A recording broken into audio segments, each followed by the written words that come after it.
straight. That's relatively straight. Nicholas Puran was quite confident in his appeal. Rovman Paul doesn't seem interested. I thought that looked close. Hussein was not enthused whatsoever. Puran was, walked across. Jaiswal missed. That switch hit, as we have come to know from Jaiswal. Again showing that aggressive intent and playing that shot to perfection. Wow, good start. Yeah, the fearlessness from this man. First one, conventional sweep. Second one, switch reverse, mixed connection. As a bowler, you don't know what to do when batters play like this. We saw him hit Akil Hussain for a 6 with that shot yesterday. When he do it, stop. Nicholas Puran just advising him, if he sees that movement, to pull out of the delivery.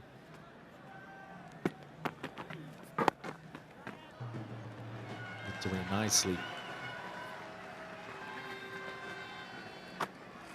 Rovman Paul will be looking to Akil Hussain to get early wickets. That's an area of the game they struggled with in the last match. This was the very first ball of the innings. Hitting him on his hand. As a bounce from the spinner early up, Akil Hussain. Long off and deep mid-wicket for Gill.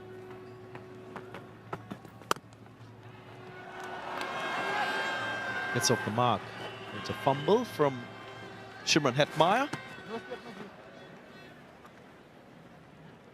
And if we take our minds back to the debut game for Jaiswal, just his second delivery in the first over, he was dismissed.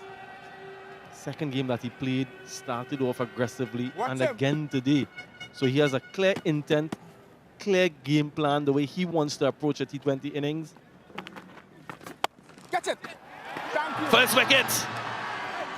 Chipped straight back to Akil Hussain. And he gets rid of the dangerous Jaiswal. Good start for the West Indies. Yeah, beaten for pace. A bit quicker from Akil Hussain. And couldn't get the ball where he wanted it. Just presents a simple return catch for the bowler. Clever changes of pace from Hussain and strikes early. The dangerous Yashasvi Jaiswal goes just for 5 this time around. West Indies strike early, 6 for 1.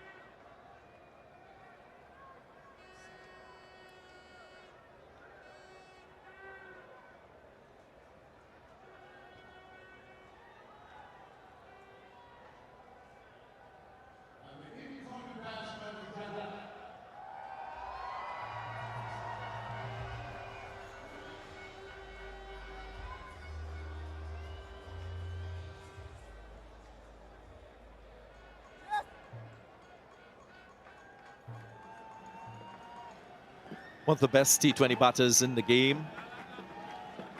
Surya Kumar Yadav showed his worth in that third T20 international when he produced a scintillating 83 from 44.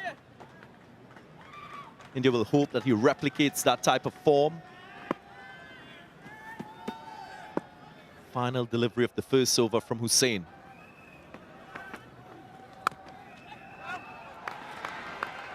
And it's a dot delivery, so good start by Hussain and the West Indies. After the first over, it's 6 for 1.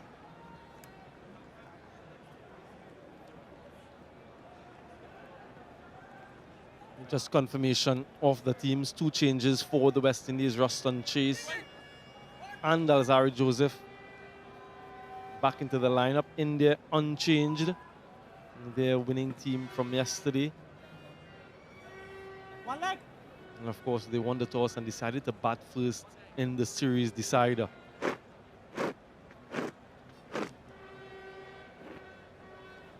Hold his right arm over. Partly clouded sky in Lauderhill, city of Fort Lauderdale. Kalmez to partner Hussain. Look for that inward swing to the right-hander. That's his key asset as a fast bowler.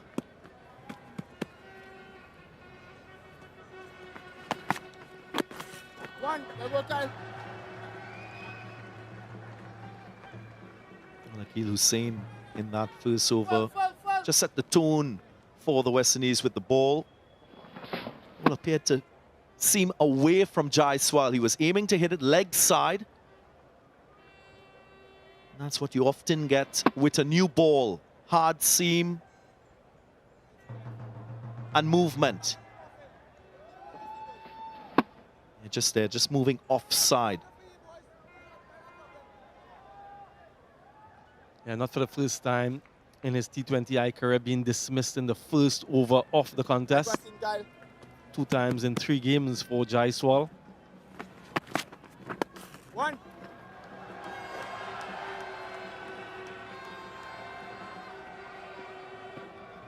Haven't seen Kyle Mayers being used too often in the series from Rovman Powell. You know his ability to swing the new ball prodigiously into the right-hander. Change in wind direction today, so it's from south to north. Perfection deep. So clear plan by Kyle Mayers to bowl wicket-to-wicket lines to the right-handers.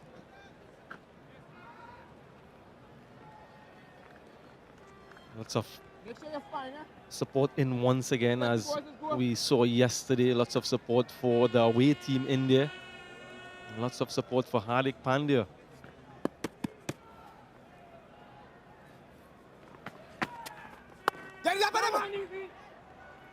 Okay. India will hope for another very good start in the Passion Global power play. They produce 60 for 2 in that third T20 international, then 66 without loss in the 4th match of the series.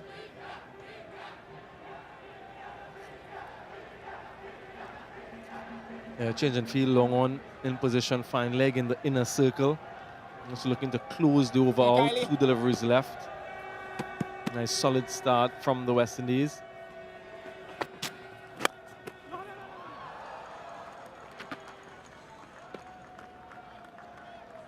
What Kyle Mayers will try to do is, of course, use that delivery that runs on straight to the right-hander. That will be his surprise delivery, because there's that general expectation when you're facing him as a batter of the ball coming into you.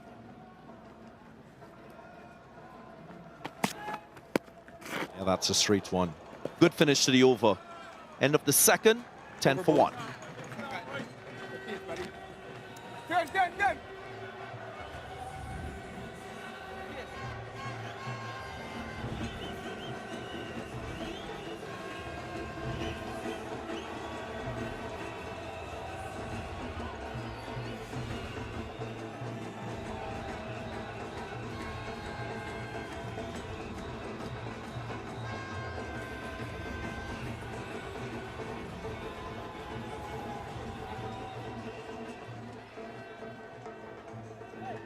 Kuhl Hussain will continue. What we've seen from Rovman Powell is, of course, that proclivity to switch his bowlers around, not get the opposition batters too accustomed with one particular bowler.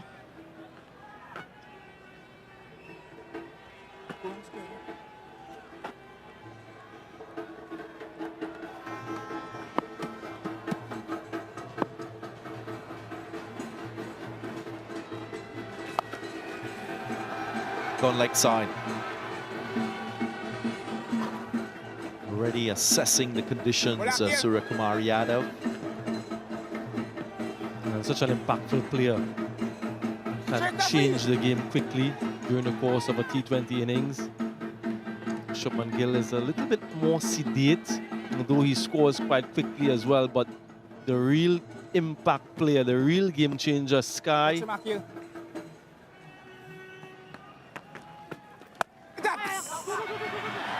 So back on the Wickets line. So a high-risk stroke from Shubman Gill. Hey, not good, brother. Not good. You can just sense the intensity of this game in these opening overs. Protection on your right. Series on the protection on your line, right. both Not good. teams with that determination to win.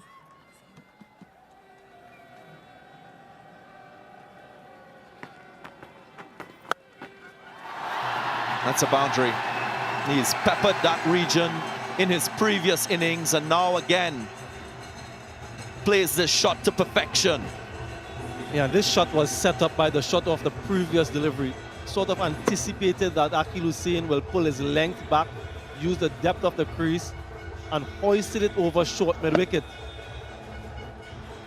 So it's good thinking from Shubman Gill and good anticipation.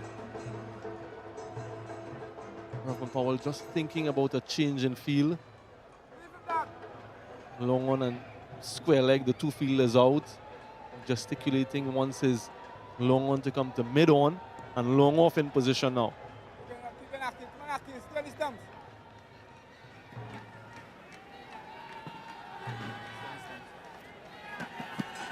Just push Akeal Hussain to get a little bit fuller and offside.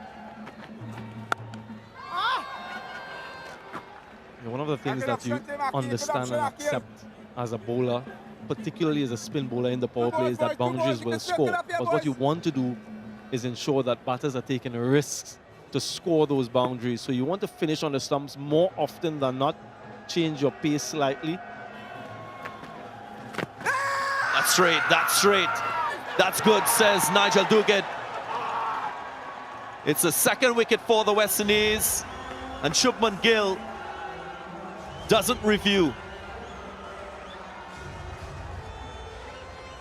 And that's exactly what I'm saying.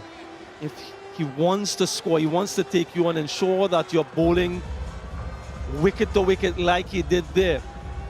Phenomenal start from Akeal Hussain, good delivery, arm ball once again slides on, and once he misses, you're always in the game. Yeah, sensational stuff from Hussain. Gill goes early, like his other partner Jaiswal, 17 for 2.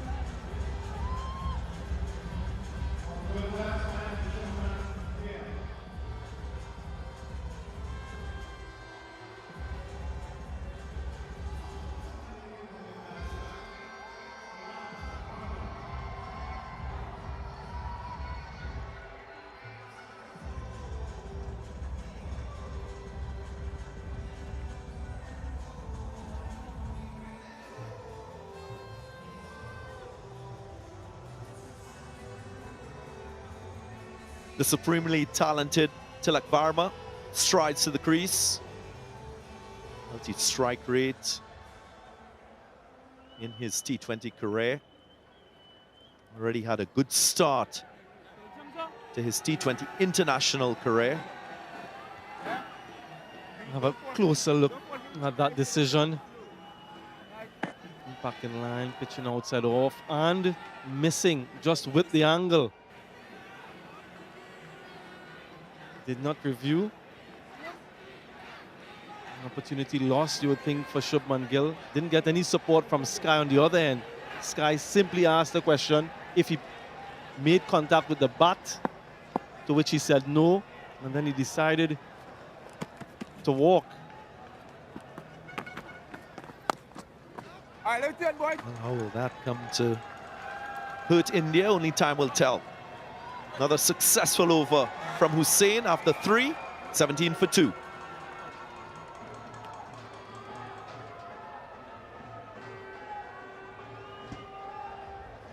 Not much work for Sanju Samson throughout the series.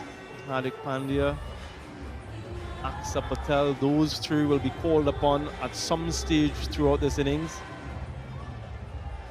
A really good start from the West Indies. Remember, India won the toss and they decided to bat first.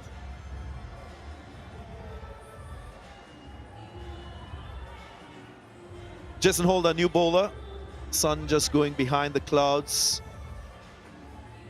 As was mentioned, partly cloudy day here. West Indian fans liking this start. There's Holder for the first time. He starts off with a wide. Sky again walking across to the offside, as we've seen from him so often, to access backward of square.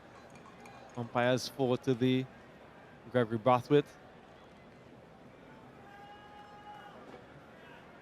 And alongside him, Nigel Duguid. Two very experienced umpires from West Indies. Doesn't start well. Jason Holder will be expected to back up Akil Hussain and Kyle Mayers. Both doing a fine job at the start of this innings. The first port of call will be for the West Indies to win this Fashim Global power play phase of the innings.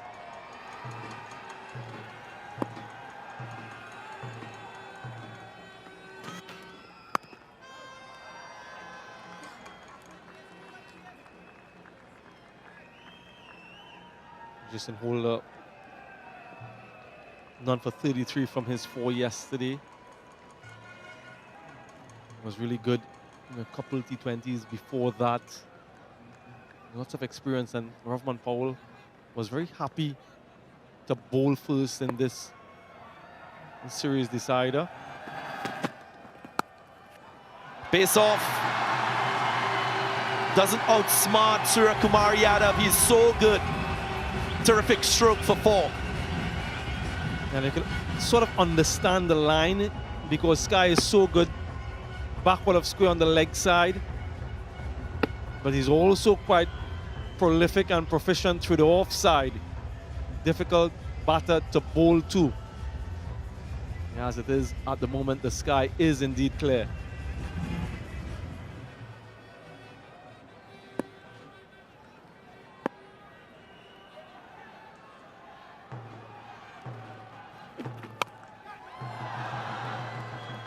On leg side. Didn't find the gap, but again, that intent there for boundary scoring. One of the things that they didn't do too well yesterday, the West Indies, was the change-ups, the varieties, the slower balls, but at the same time, you don't want to be too predictable and go in the opposite direction and bowl it too regularly. Finding that right balance between pace on and pace off, important.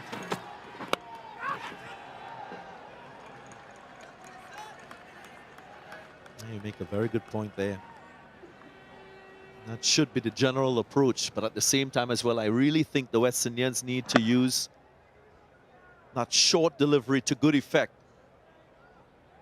Bouncers as a wicket-taking option.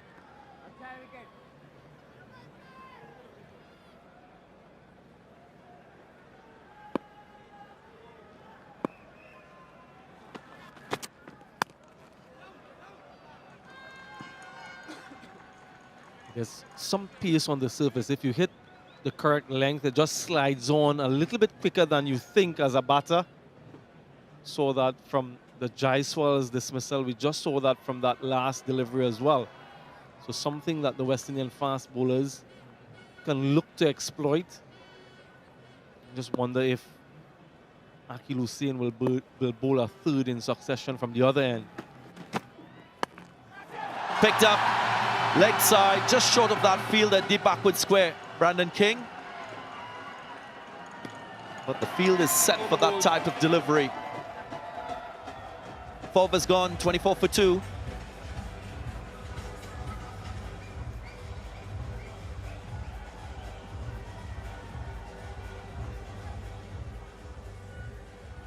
Wicket in the first over, wicket in the third. Both to Akil Hussain. So have stymied the start from India, restricted them.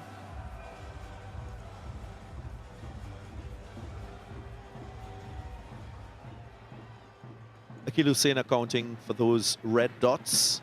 You find it too much, eh? He will proceed to bowl his 3rd over in the power play. Just bowled 1 in the last game in this phase of the innings. And of course, with the buffer of Roston Chase, it allows Rahman Powell that latitude. One is one. Nice work. Good energy in the field so far from the West Indies. Good energy in the crowd as well. Much cooler day today, so far anyway, than yesterday.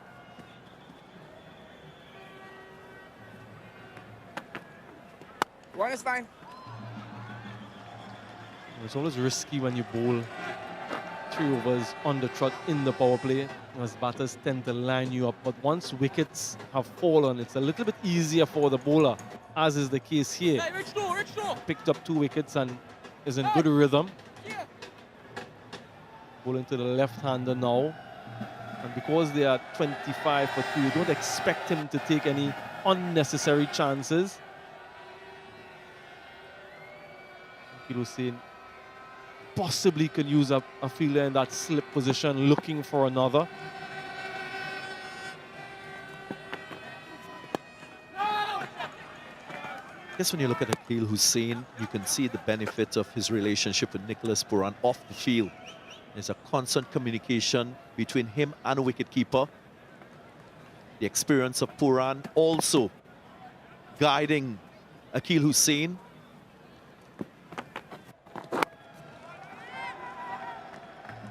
There is that comment that often comes from Nicholas Puran.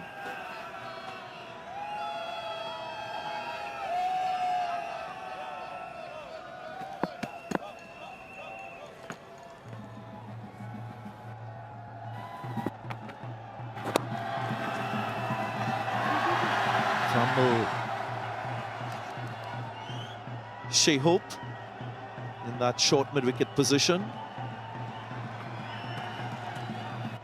Yeah, but this is a really good spell from Kuhl Hussain, not only getting wickets, but not giving too many runs away. A little bit of a blemish in the field. Brings Sky in for the final delivery of this over, hoping no doubt to close it off.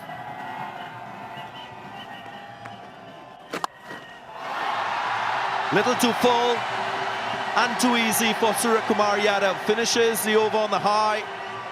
Gets the first 6 of the innings. After 5, 32 for 2.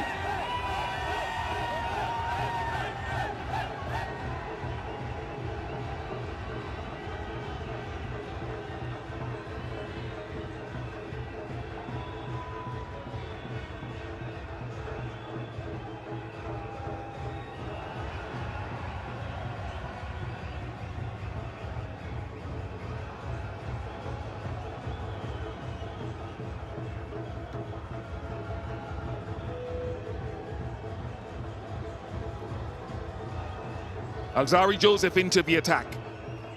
Back in the team after missing yesterday's game. West Indies trying to manage him physically. The last ball of the previous over was sent sailing into the sky.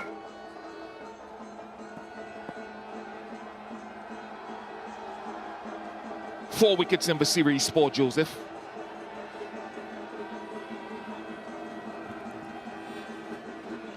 Better the last game that he played in Guyana.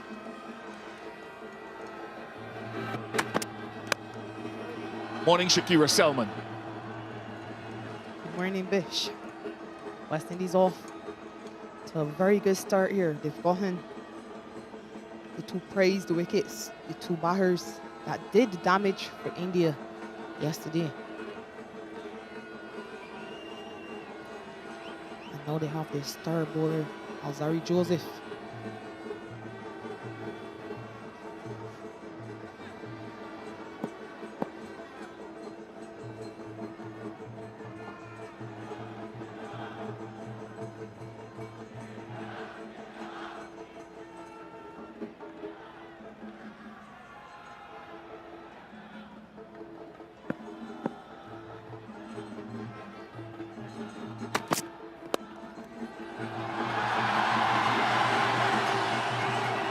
Nice touch from Tilak Varma. And Joseph will be kicking himself for that leg stump half volley in trying to close out the power play. Yeah, I think he'd be more disappointed with the length of that delivery. 2 fielders on the boundary or square of the wicket.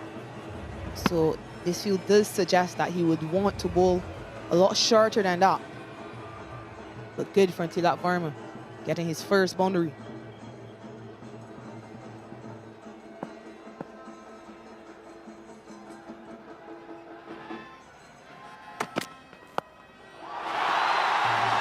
Terrific striking. Such a phenomenal talent. All eyes on Tilak Verma.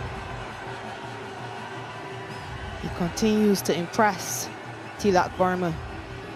Slower delivery from Alzari Joseph, but too straight. And it's help behind square for the maximum.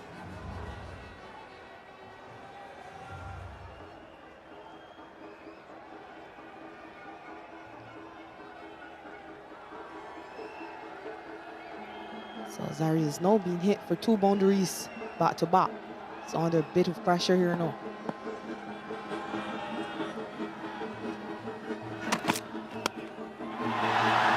Goodness me. Just such a fearless young cricketer at the age of 20, and we've seen him and his proficiency throughout this series, getting a little taster here from the West Indies talismanic bowler. Pace on, and he just plays the hands. Doesn't hit it where he intends, but he gets the result.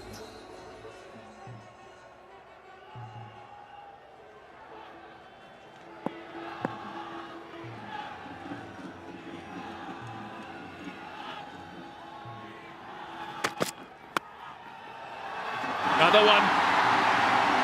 4-6, 4-4 to Tilak Verma. In 5 deliveries, this 6th over of the power play proving expensive. 50 comes up for India.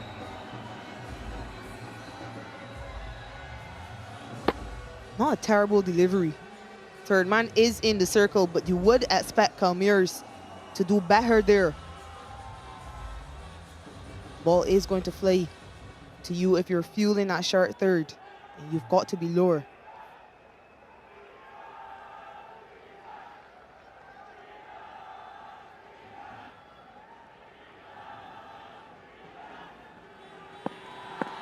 Chase into the attack with his off spin and the left-handed batter at the crease.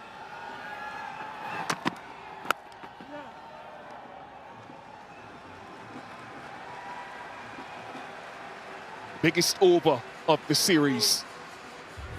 51 for 2, 6 gone. The end of the Powerplay, gents.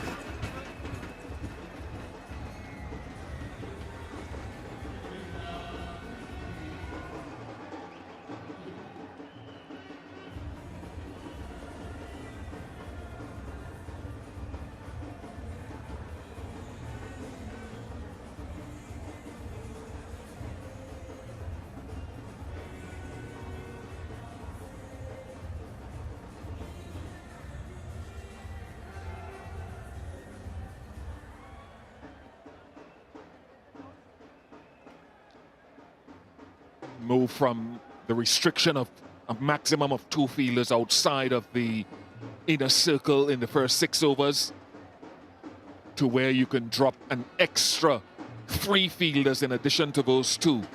Jason Holder has switched ends.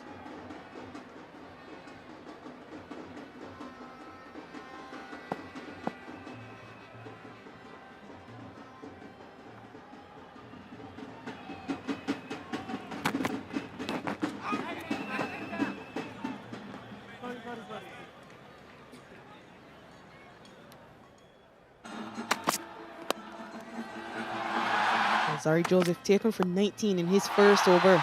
That's the last of the power play. Tilak Verma hitting him for a few boundaries and the 6. Not helped by vice captain Kalmiers there at short third.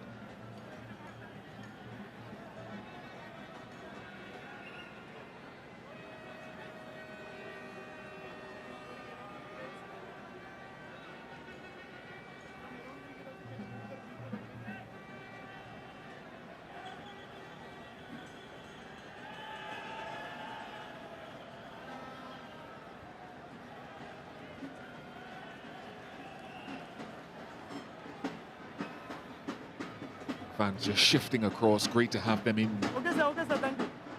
Packing in though, even with the warmth and the humidity, and their voices have been heard pre-game, post-game.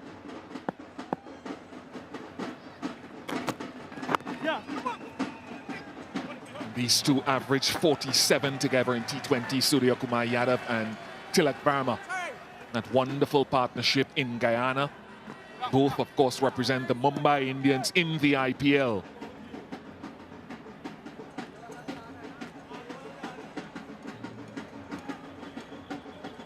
And after that game, you heard Sky talking about how their bond off the field makes it so much easier to build a partnership. Is to understand each other, understand their roles, and communicate quite well.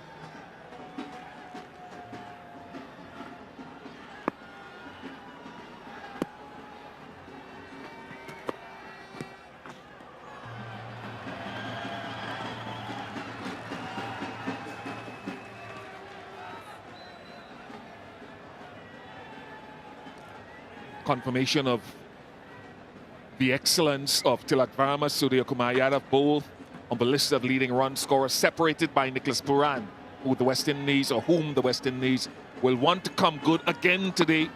Rovman Powell and Shimron Hetmeyer.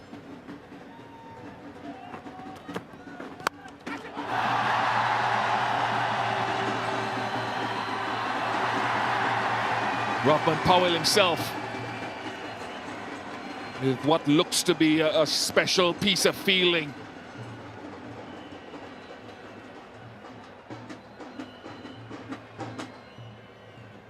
Yeah, it's a valiant effort on the boundary by Captain Rovman Powell. It's right on the boundary edge. Unfortunately for him and West Indies, he couldn't hold on as he was falling over that boundary. Umpire is just checking to make sure he hasn't made contact with that boundary rope.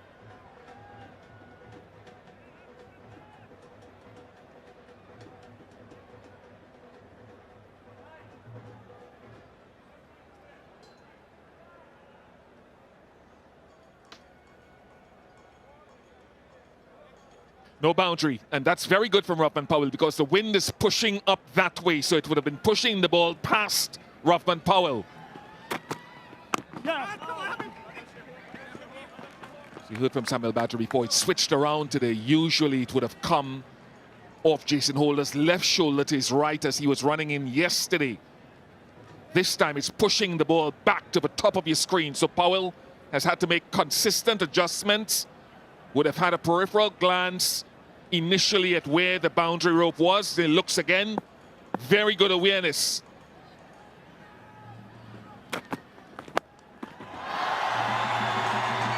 Top notch. He is really a star in the making. One of the things he does so well and has done in this series is play the field. It's gone for 6. But there's no one at long off. There's a long on. You were just talking about awareness. That in itself is excellent awareness by the batter on this occasion. Mid off in the circle. So it's an easy hit for him. It's more timing than anything, but it takes it all the way.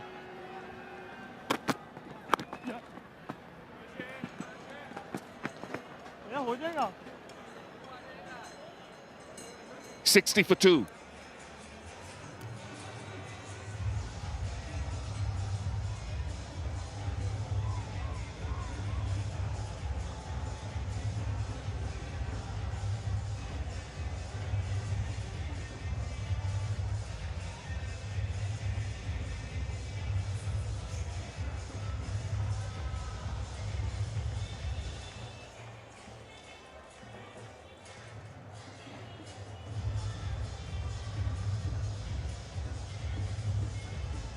A tall tower, the 19-run over from Alzari Joseph, his first to finish the power play, proving very expensive. And because of that, he's out of the attack. And Ruston Chase from our media center end, we're hitting back over his head, will be hitting into the wind.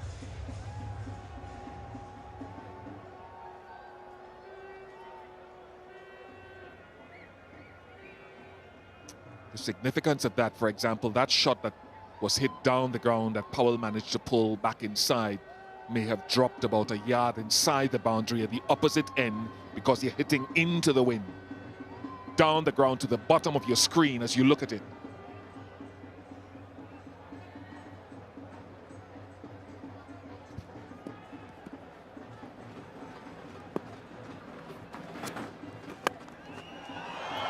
Jason Ola went the wrong way. He was running to his right, and Chase cannot believe it. He wants to know what was Jason looking at. I think he was almost unsighted by the non-striker, Tilak Verma. Shouldn't have resulted in any more than perhaps 2 runs. But Jason Holder never saw it until it got too close to the boundary.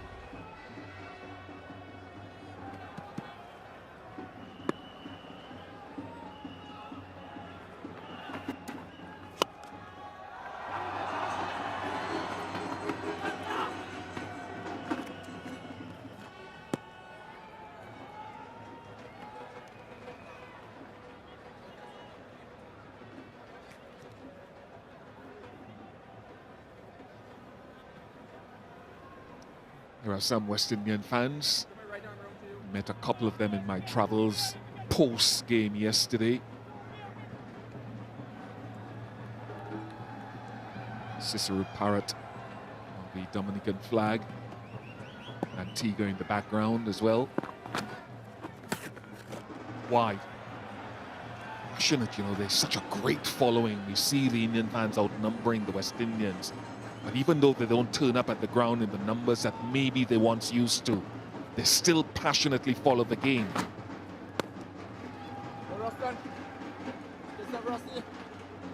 You know that just from how many comments you get about West Indian performances. They want to see their team doing well.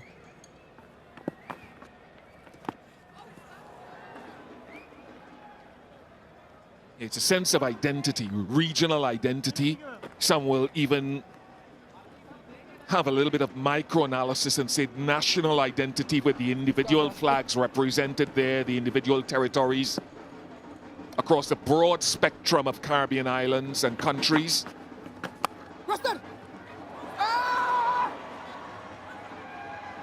Powell and Puran appealing to Brathwaite, who will consult with his square leg colleague.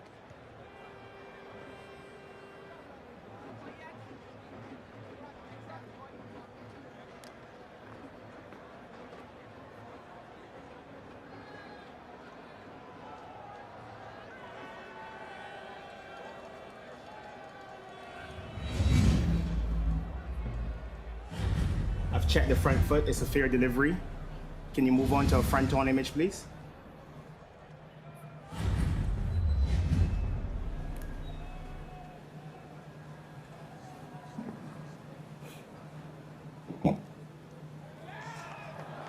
Yep, ball has hit the bat.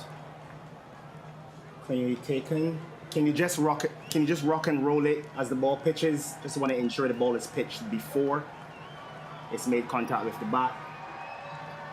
Can you just slow that image down for me from the beginning, please, Mark? Yeah, it pitches clearly off the bat. Just roll it through to the catch. I'm satisfied that this is not a bump ball. And the catch is safely taken.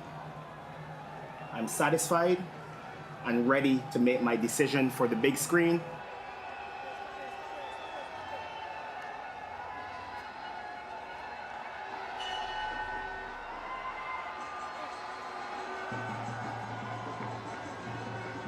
The end of Tilak Verma. 66 for 3.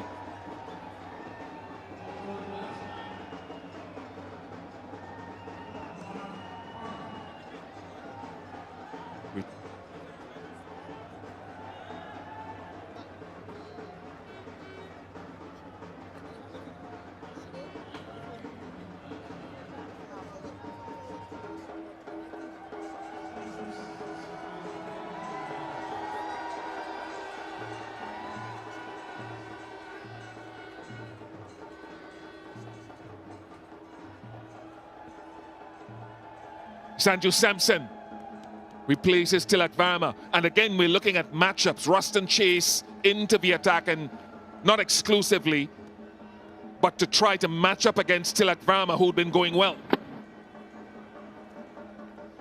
Not perhaps the way he would have been expecting to dismiss the left-hander. But it's a display of really good fielding of your own bowling. They weren't sure initially whether it was a bump ball, but it's really good fielding, trying to stop him from getting an easy single. Well, I would say it would have been amongst the ways that he would probably be thinking of getting Tilak Varma out. That's not extraordinary, Shakira. You've taken a few of those in your time. 67 for 3. And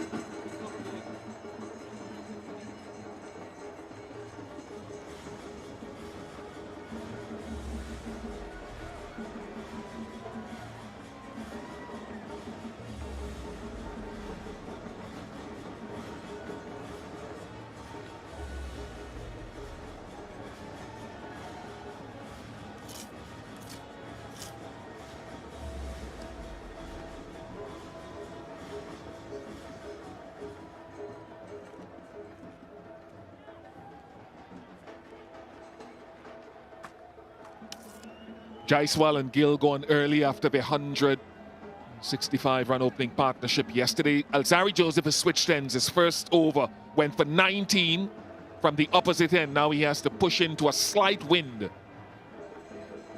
But it was Powell and Puran, more so Puran, and Powell with a, I suppose, a half appeal, or perfunctory appeal.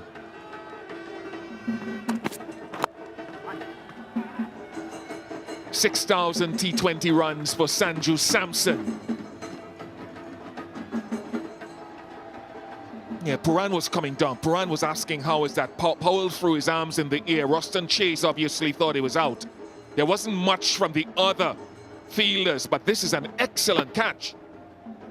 It's really good. It's a full-length dive to his right. Stronger side, but those are always hard to take. He said I've taken a few, but I've also put down a few cotton balls. They aren't the easiest.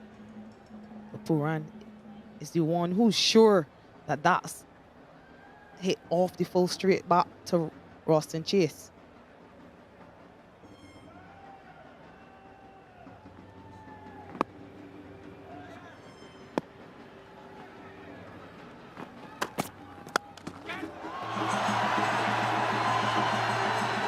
They're not allowing Alzarri Joseph to have an impact so far for the West Indies. They've treated him with a measure of disdain.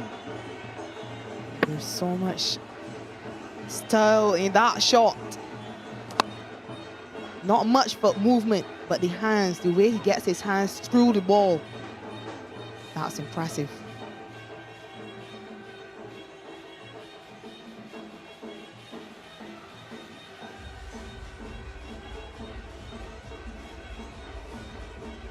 Alzarri Joseph did dismiss Sky in that third T20.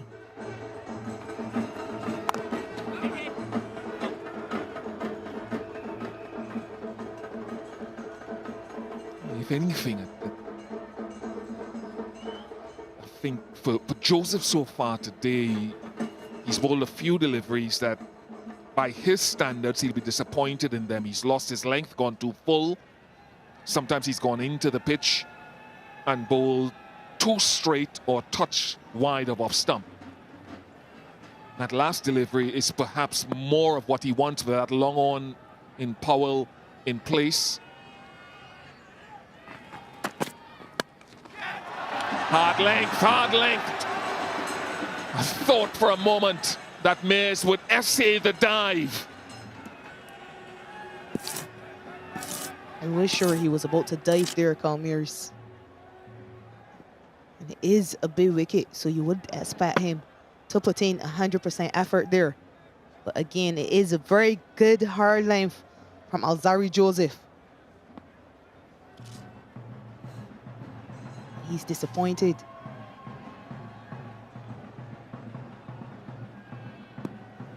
But those last two deliveries are more in keeping with the type of line and length that he wants to bowl more often.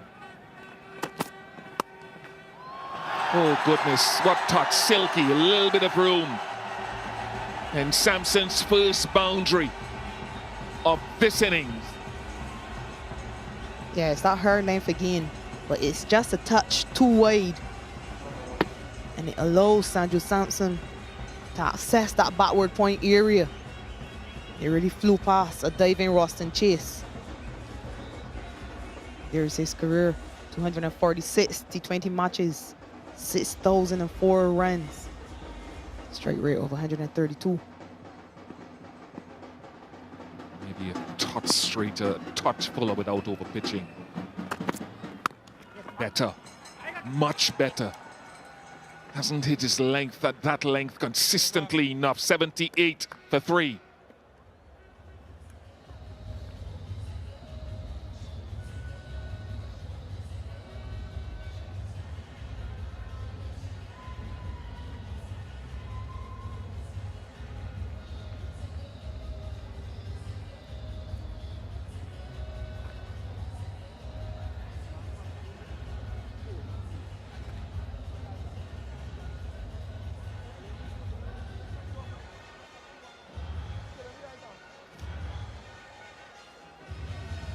The two spinners having the major impact so far.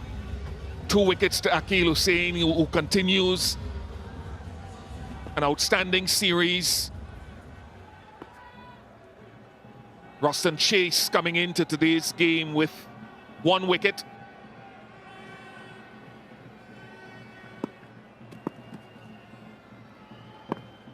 And Chase to continue.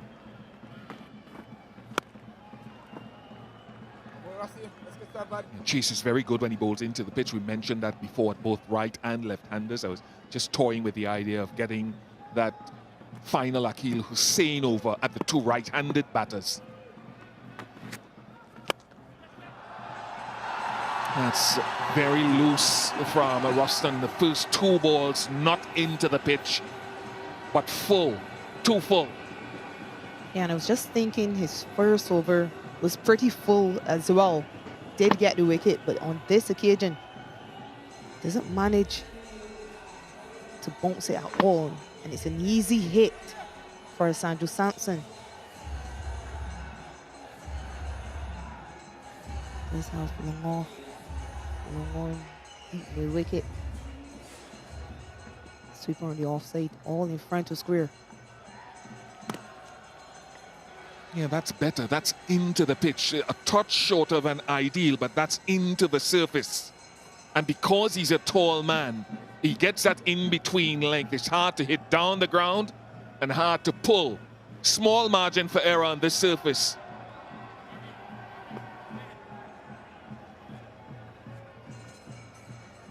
Really love to see that final Hussain overused. It's not a bad call. He did dismiss Sanju Sampson. And we know Sky's trouble with left arm spin.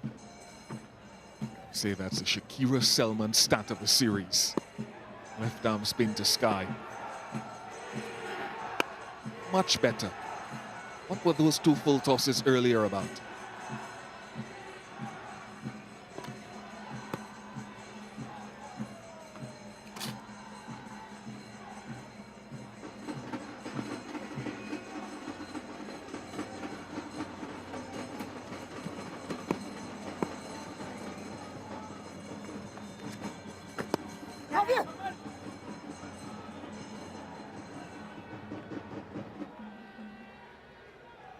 Just wonder if he's just creeping up a bit further because of that wind you're talking about.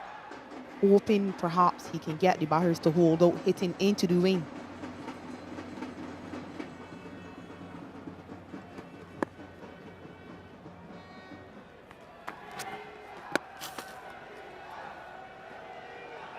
Halfway mark of the innings.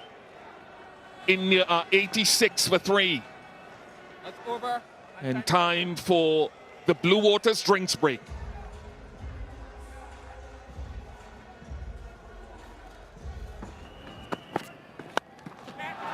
Now the man back, just short. Valiant effort from the West Indies captain. Have to wait to see if it carried. For now, Surya Kumar Yadav survives. Oh, how close this opportunity was. Surya Kumar Yadav straight away trying to put pressure on Shepherd. Fingertips making contact with the ball. A great effort by the West Indian captain. Just couldn't get there.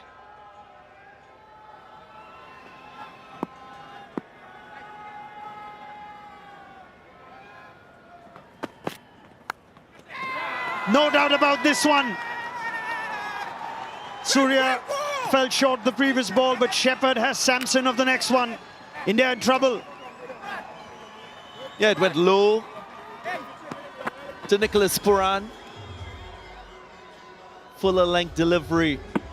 Just trying to use the pace to guide it through to deep third. And it's a very important wicket for the West Indies. Romario Shepherd bringing that prize. The wicket of Sanju Samson, gone for 13. It's now 87 for 4.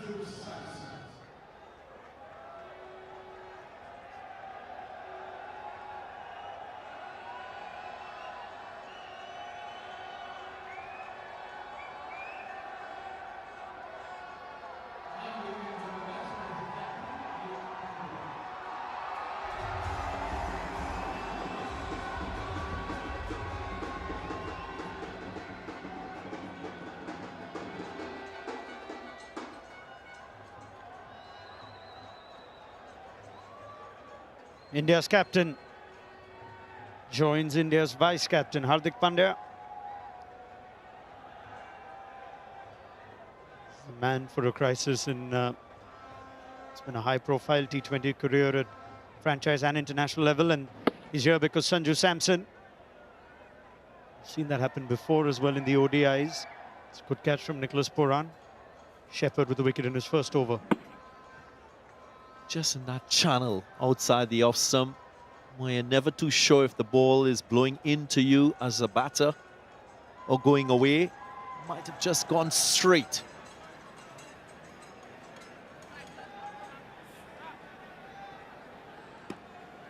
That's a greater responsibility now, Hardik Pandya.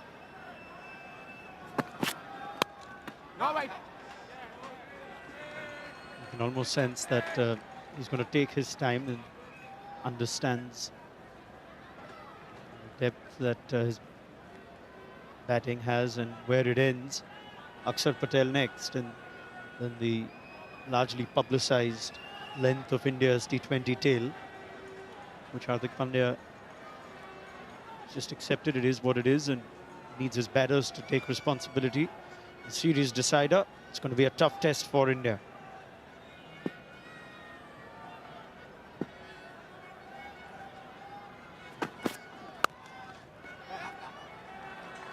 He's off the mark. Just want to reiterate that India has won this middle phase of the innings with the bat on all previous occasions. At most, they've lost 2 wickets. And already, 2 wickets in the power play, 2 wickets in this middle phase. Rovman Paul will not want to take this phase for granted. 2 players who are well capable of arresting a crisis with the bat and flourishing at the end. Oh, that's full. How straight? How straight? No, says Nigel. It's worth a review. Rovman Powell and Romario Shepherd will conference. State of the game might dictate the review. It does. Over to the TV umpire. Third umpire, the television director. We have a player review for LBW.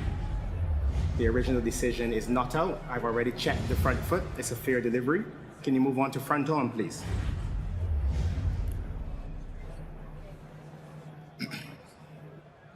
Front on coming up. There doesn't appear to be any bat. I'll need Ultra Edge to confirm. Ultra Edge coming up, Nigel. It's a gap between bat and ball. Flat line as well. There is no bat involved. Can you move on to ball tracking when available, please? Just waiting on ball tracking, Nigel. Ball tracking is building.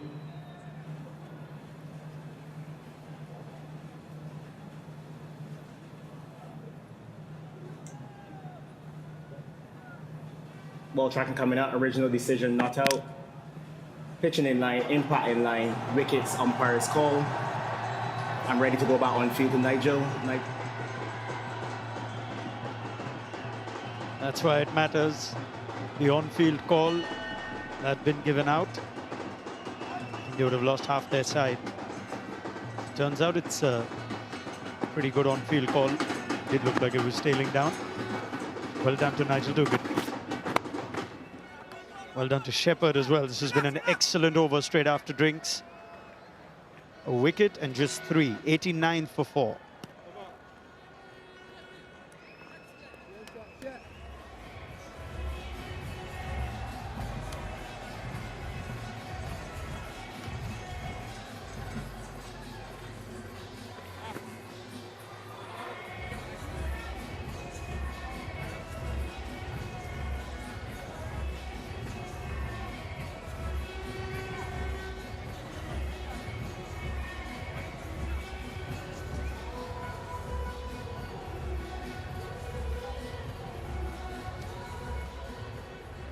Romario Shepherd, wicket in his first over.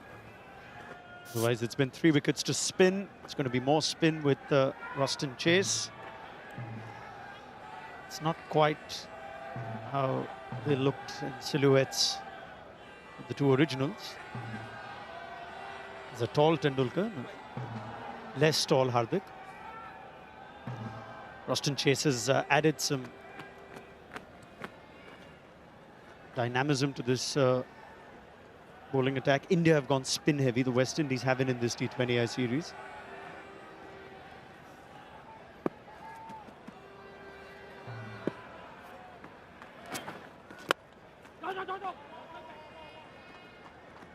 I'm curious to see the enterprise with the bat from these 2 out in the middle. They know that they're in a precarious position. India, 90 for 4. A lot of the remaining runs will depend on these 2.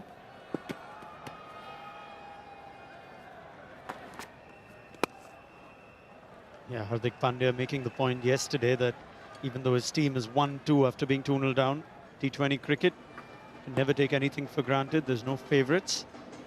Only a fool would have assumed that India are going to cruise through and win at the back of being 2-0 down. Anyone listening to that would have been ill-advised.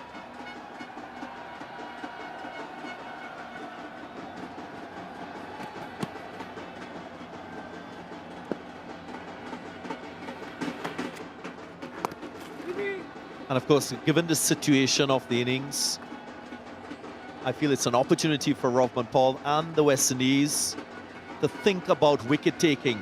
Let that drive his decisions with bowling changes, with field placing in this phase of the game. Maybe for the next 2 or 3 overs, get one of these out of there.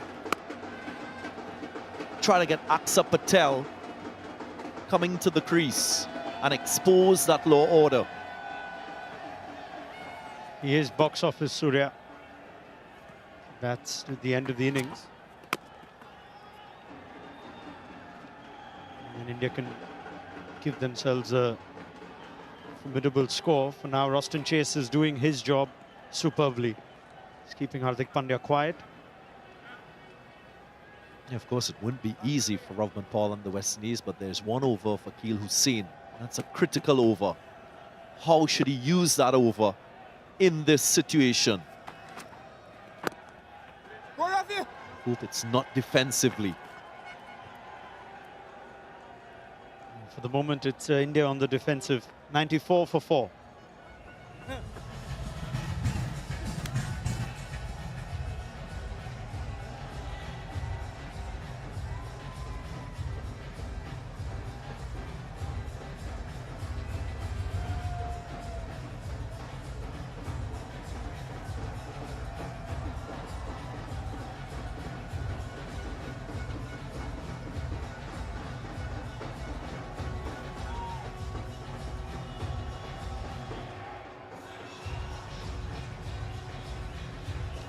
Yeah, 8 overs to go. Roston Chase and Akhil Hussain have bowled 3 each, and Darren Ganga making the point on when Robman Powell would like to have his final over of Akhil Hussain. It's now. It's a dynamic from the West Indies captain. Shepherd did get the wicket last over. It's a change, understanding the importance of one more.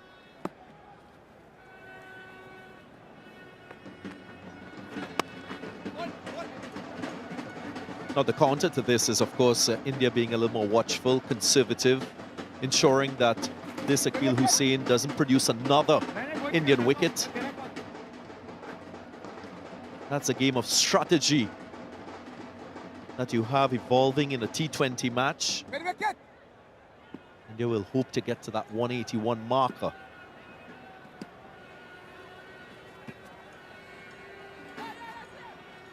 Important for the West Indies now to not let India back in the game. Problem has been how been unable to counter India's wrist spin. If it's hard to get Hussain and Chase away, you can only assume that India's spinners will ask questions of their own.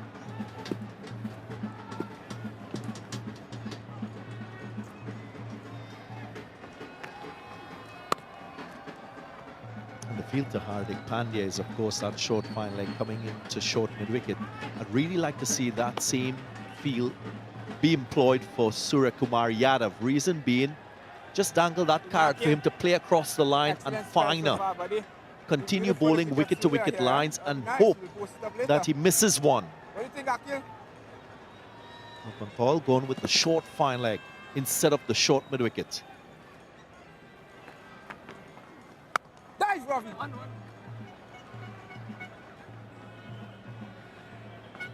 Yeah, what this phase will also bring us back to, Darren, is India's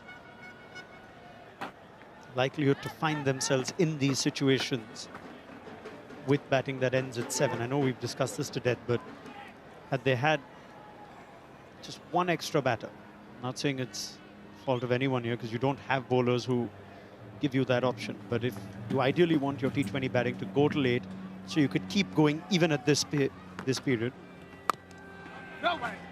They lose one more. If you have a collapse at 5 down, that's when you can accumulate. We're seeing an accumulation phase in a T20 deciding series game. And that's where India will have to figure out, beyond this group of players, how they achieve that balance.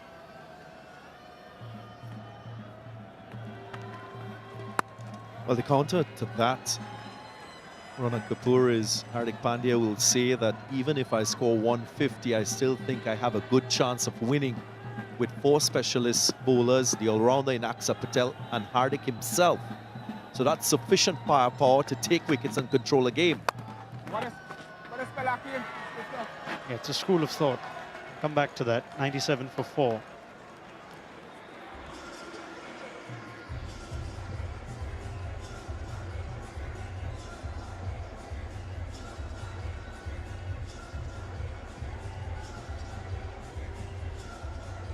Sixth over was a very expensive one. Alzari Joseph going at 15s. Just 2 overs to him.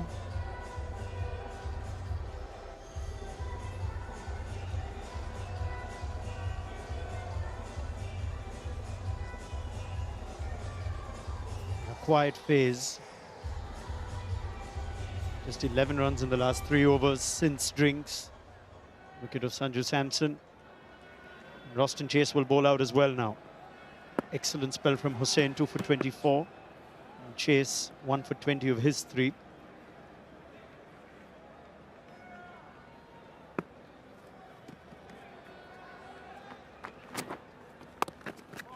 Just to come back to point, I know Hardik Pandya believes in a strong bowling lineup, and yeah, you'd want strong bowlers, but I guess theory of cumulative T20 data around the world, opinions of coaches too, is you'll win more games with batting that's capable of either setting or chasing scores close to 200, even if that means one bowler light.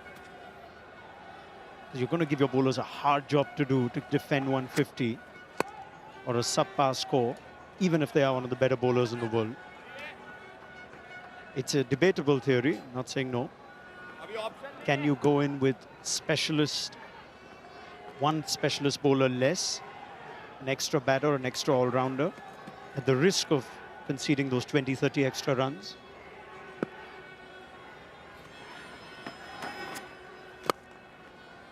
You just need to look at teams around the world to see who bats at 7-8 as the 100 comes up for India. Careful, cautious period of play.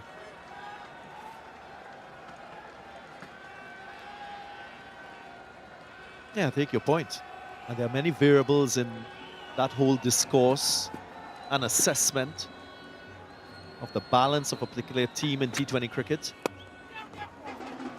Oftentimes you take into consideration the opposition that you're playing against, the conditions.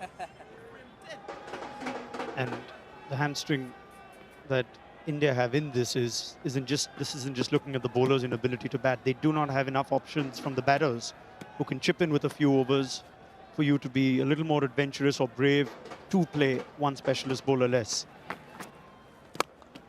Like you rightly point out, Darren, there are variables to it. How confident is Hardik Pandya of giving Tilak Verma, Yashasvi Jaiswal a couple of overs, which could convince him to go one bowler light and one batter extra.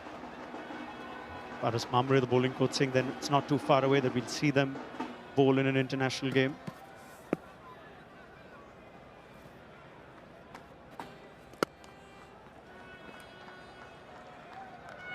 For now, you can understand why this is the tempo at which India are going in the last 4. Excellent spell from Ruston Chase, 1 for 25 of his 4, India 102 for 4.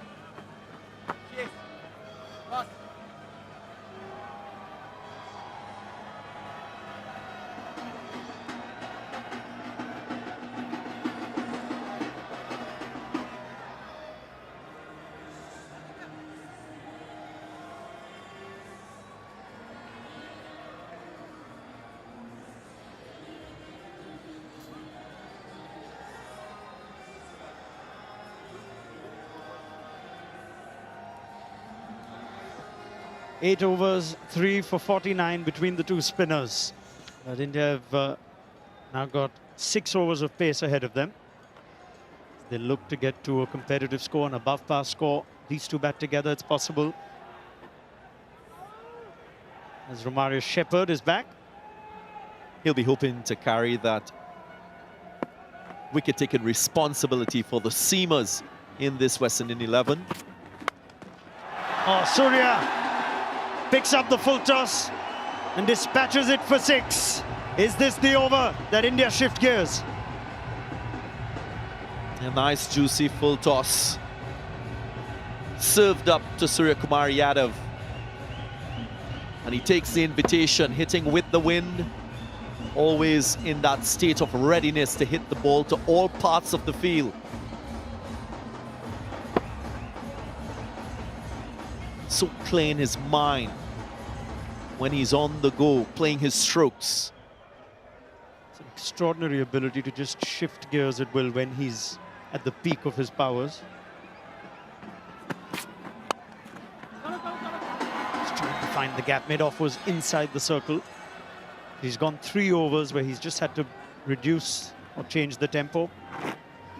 Now it's a series that comes to an end. It'll be remembered for significant games, including the Centennial Test that was played at Port of Spain. BCCI Secretary Jay Shah is here in Florida. And Dr. Kishore Shallow, President of Cricket West Indies, just presenting Mr. Shah with a commemorative token. It's now undergone further inscription of the 100th Test that we had in your part, your hometown, Darren Ganga, in Port of Spain. The drama of the rain just added the final day's play. Didn't get the game, but we remember that Test match. Virat Kohli, excellent 100. 5 years away from home. Mohammad Siraj with his first player of the match performance.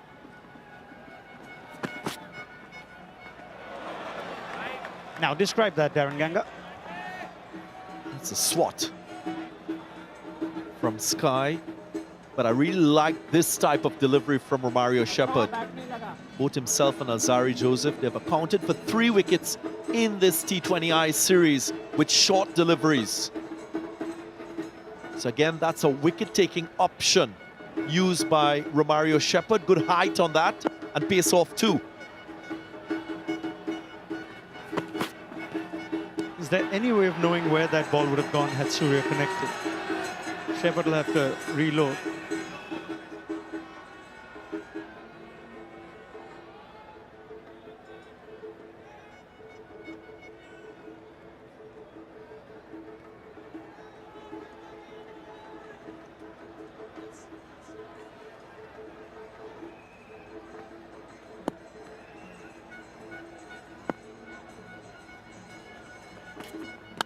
No! Tidak salah kata. Just to emphasize the value in short deliveries in this series by the West Indian bowlers, both Romario Shepherd and Azari Joseph going short, getting wickets, but also that strike rate when you get it higher is a lot lower. Feels like he missed out, Surya. It's a better over though for India. 10 off it. 1-1-2 for 4.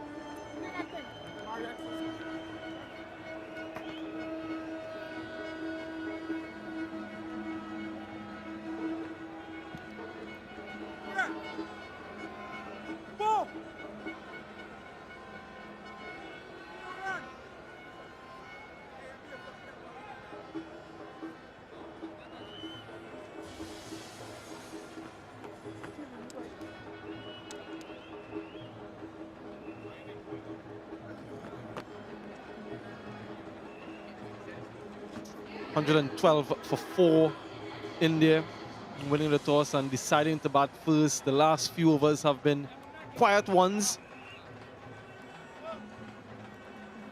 West Indies picking up wickets at crucial times throughout the course of the innings. Azari Joseph, very expensive from his 2 overs, none for 30. That final over off the power play, 19 runs being scored, and you can see on your screen raindrops at the moment. Umpires are happy to continue at this stage. Inside out continues to be expensive. That is a scintillating shot from Sky. Brings up his 50, his 15th in T20 internationals, and what a knock it has been with his team under pressure.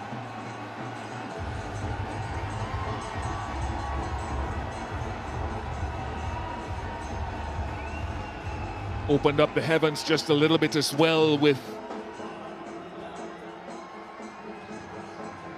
the significance of the shot to get to the landmark, but to hit pace off in that area all the way across the boundary sums up a phenomenal talent. And once again, he'll be hoping that he can bat for the next 4.5 overs, or most of them. Just a phenomenal T20 player. Surya Kumar Yadav continues to impress, and even though he's under pressure in this innings, continues to produce. Azari Joseph trying to take pace off, trying to find a way to be defensive. Didn't play yesterday, and he came into this game with lots of anticipation of him being an impact player. Well, he's had an impact in the game, but not favorable to the West Indies.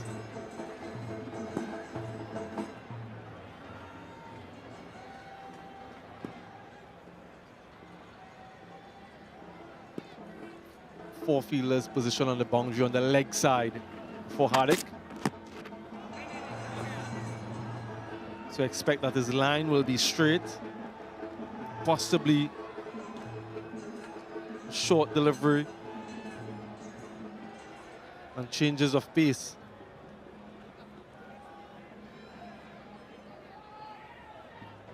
Lots of support for the man on strike and Surya Kumar Yadav. Really good to see the fans flocking to Fort Lauderdale once again.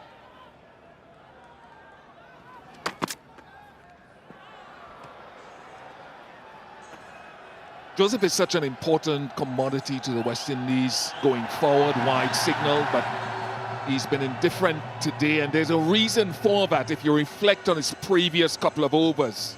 Got his length wrong.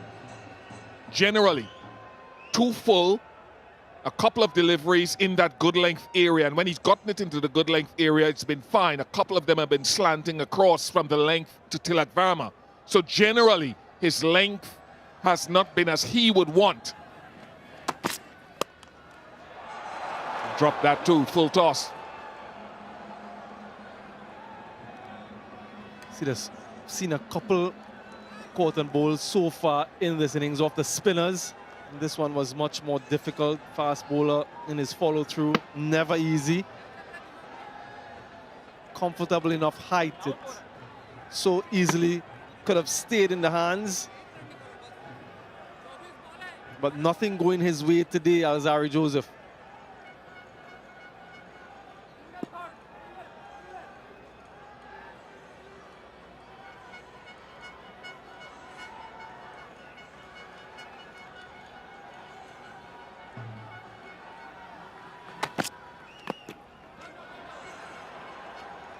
The rains are coming a little bit heavier now.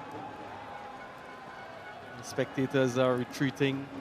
Umpires still haven't called the ground staff on just yet.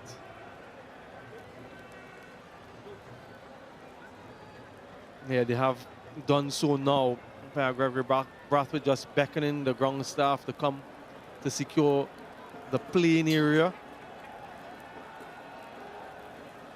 There was a prediction for rain today in the forecast, and he's just waving them back at the moment. It has dissipated significantly. Umpire Gregory Brathwaite is telling them to hold their hands. And he's decided against it. He's gone the other direction. He's called them on once again.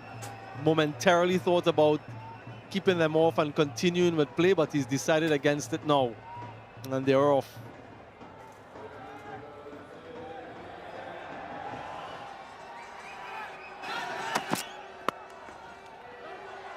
Down the ground will be at least 2. Warren.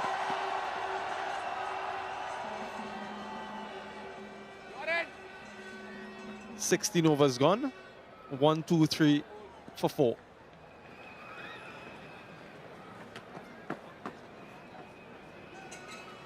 Yellow movement, you left to right. You got 14 minutes to get the next point.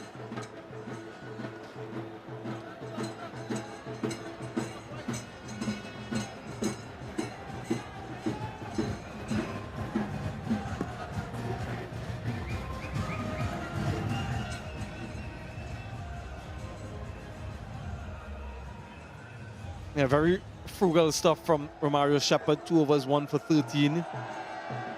And with 4 overs remaining, he's entrusted with 1.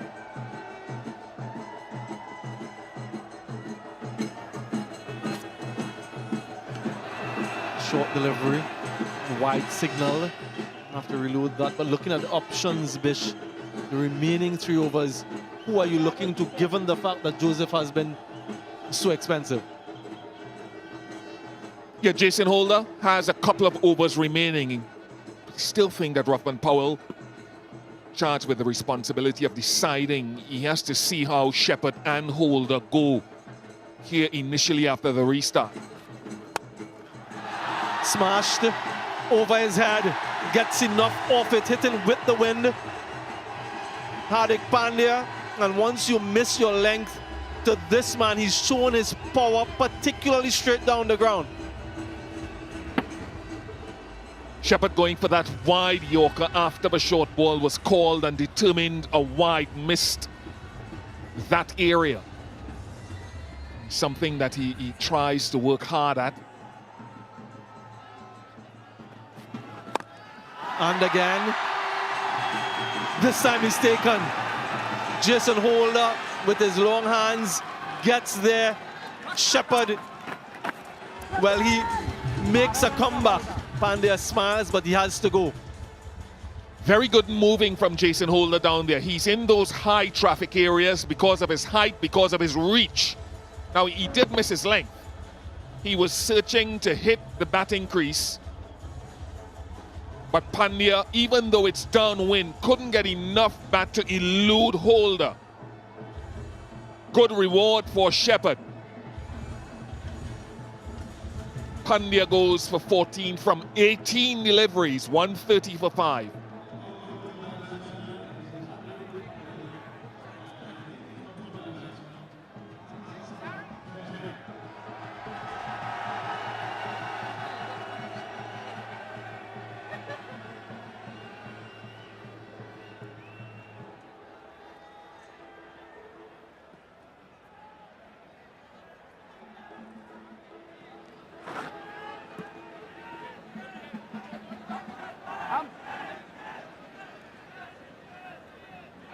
Aksa Patel, the last remaining recognized batter for India.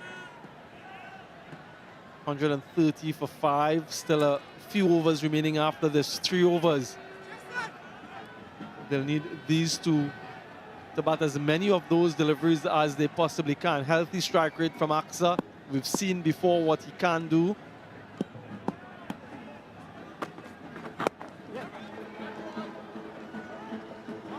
Wide first delivery, 6-second delivery, and then the wicket. Shepherd has been good, expensive yesterday, Bish. A good return today for him. Yeah, and expensive in Guyana as well. He had a good first 2 games, searching for the Yorker, something the guys will tell you. He hits a good percentage of them when he's practicing, sometimes under pressure. He doesn't get it right, but today he's had his impact. Now bowling to Sky is a different proposition. Where are you looking to hide it? You know, leg side, he'll flip it away. So has a mid-off, so that length is so crucial. Good from Shepherd, looking to hone in on that leg stump. He makes a lot of people proud, doesn't he? Wherever he goes, whoever he plays for. Mumbai Indians or the India senior team.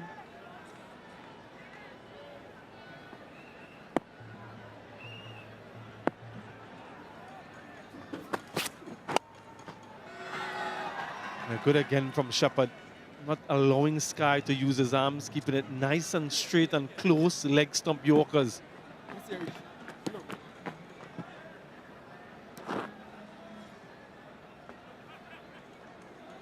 To the new man, Aksa Patel, there's a deep backward square mid-wicket and a long on. So he has the option of going straight length into the pitch at him.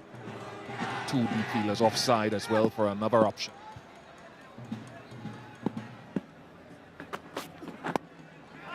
In there. Fall short.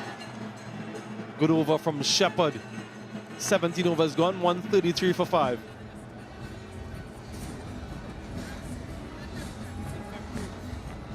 Eight minutes to start the last over. 8 minutes to start the last over.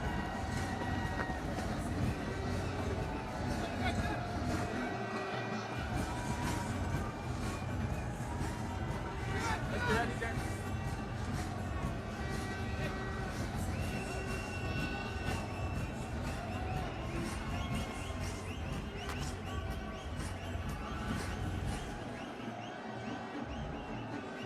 One leg. Yeah, Surya Kumar Yadav stands out, 56 from 42. And during the changeover, the umpire just telling the captain Rahman Powell that he has 8 minutes to start the last over. Hold his right arm around.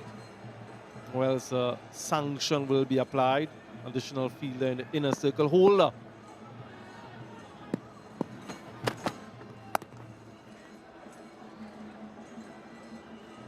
Back to your mark, Jason. Walk faster. Come on, see.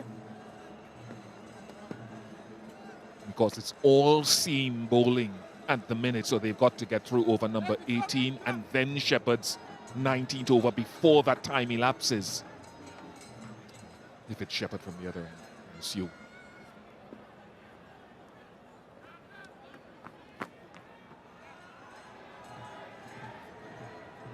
Yeah, given that fact, I think that they're taking quite a long time in between balls, the West Indies.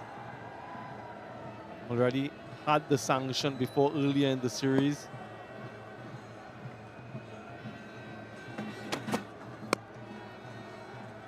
I'll tell you one thing you don't see in these situations now. And again, we'll go back to that conversation about who the rain interruption impacts more. Back in the day, there are guys like Winston Benjamin and a couple of us who would have bowled from a half of a run and not go back to the top of their run, even at the end stage of, let's say, an ODI innings when there are time constraints. Just bowl off of 5 or 6 steps. And because someone like Benji had such a quick arm, he bowled with deceptive pace even from that 5, 6, 7 steps. Oftentimes he would use a short ball even from that run, something you don't see a lot of bowlers doing today because of the significance of each delivery. Yeah, the batters seem to be cued on. They're just taking their time as well. They're so good with that shot. Mid-off in the circle. Just had to help himself to get it over that fielder. So good and so aware. What was the line of it? That's the critical thing.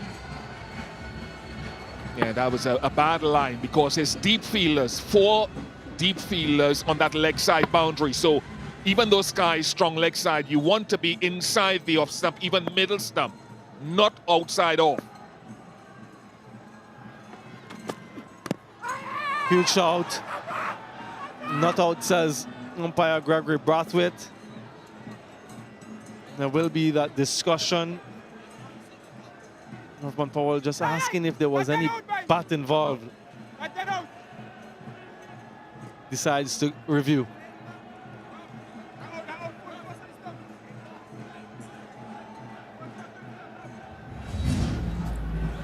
Third umpire, the television director. We have a player review for LBW. The original decision is not out. I've checked and established it's a fair delivery. Can you move on to front on, please? Front on coming up. There doesn't appear to be any bat. However, I will need Ultra Edge to confirm, please.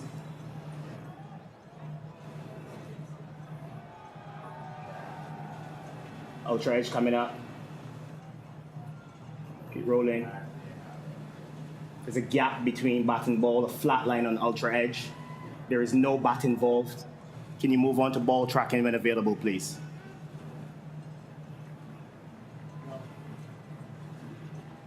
Original decision not out, impact in line, wickets hitting.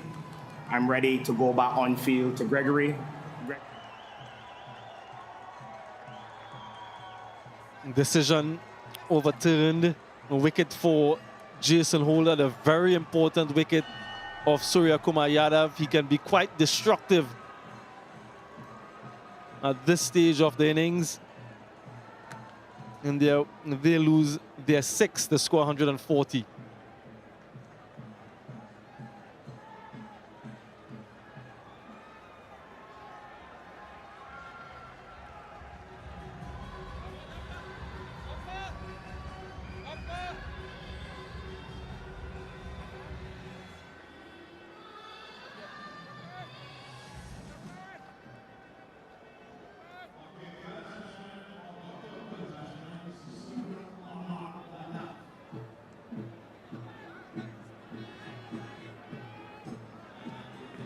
New batter for India, Ashdeep Singh, has a vicious swing when he decides to swing his bat. The confirmation of that wicket, full and on target. Initially given not out, had to be overturned. Successful over from Jason Holder. 18 gone, 141 for 6. West Indies running between overs. Nicholas Puran said, let me move, boy, let me move. and his strong Trini accent.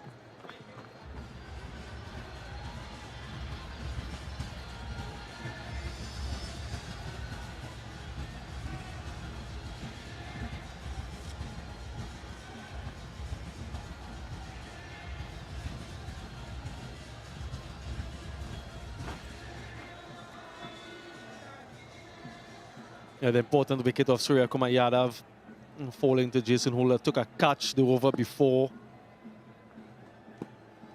Shepherd for the 19th. And more credit to Jason Holder because he was struck over mid-off for 4, through a really bad line with pace off the delivery before the wicket. And he made the adjustment of going straighter at the stumps, which he had to do with the leg side field that was set, and got reward.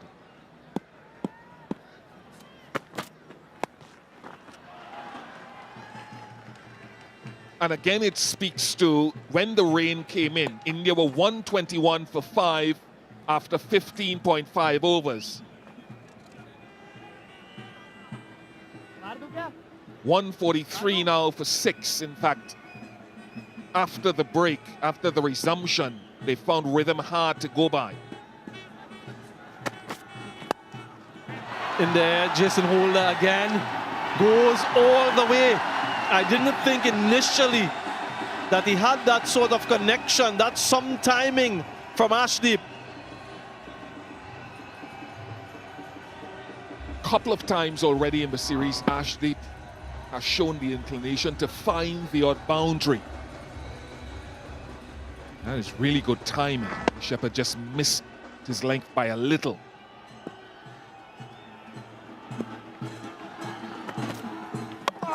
Clean him up like he did the over before, hit for 6, then gets the wicket. Does it again, Romario Shepherd.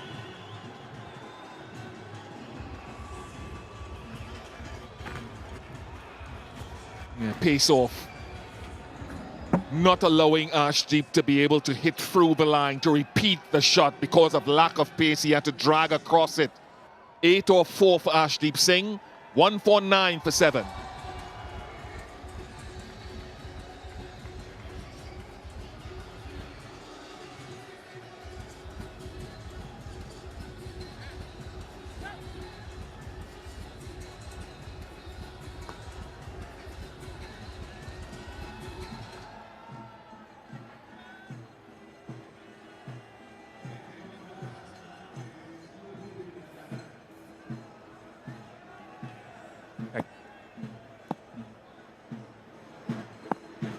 Kuhl T20I, the new batter.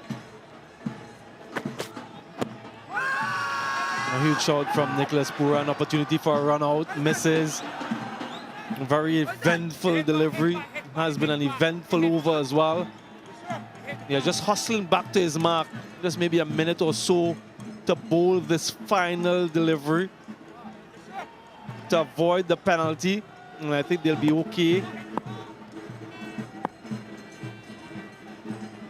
Someone's reviewed.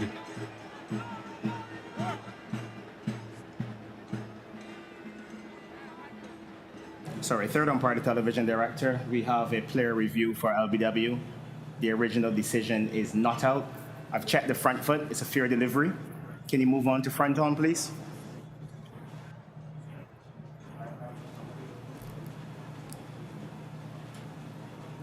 Front on coming up.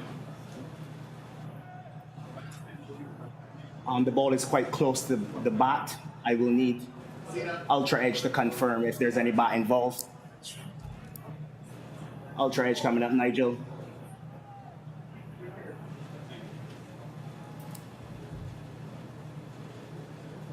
Yeah, okay. Take it back, just roll it back for me, Mark. Yeah, there's a, roll it through, all the way through.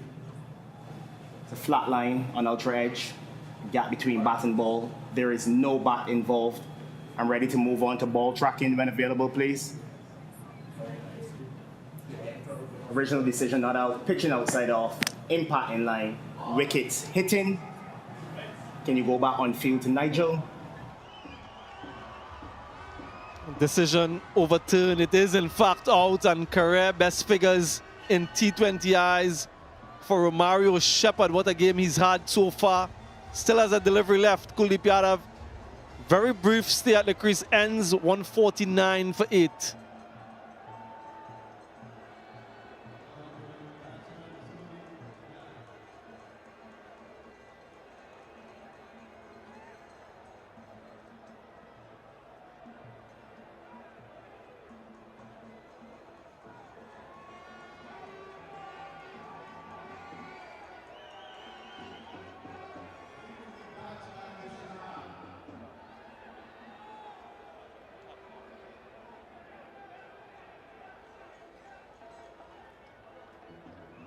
Yuzvendra Chahal, the new batter for India.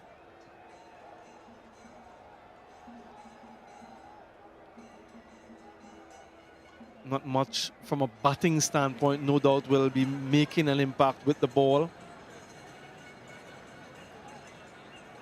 4 wickets for 27 runs falling since that rain interruption. So certainly favored the West Indies. Final delivery from Shepherd. Exceptional stuff from Romario Shepherd today. Completes his spell, best ever T20I figures for him. 4 for 31, 19 gone, 149 for 8.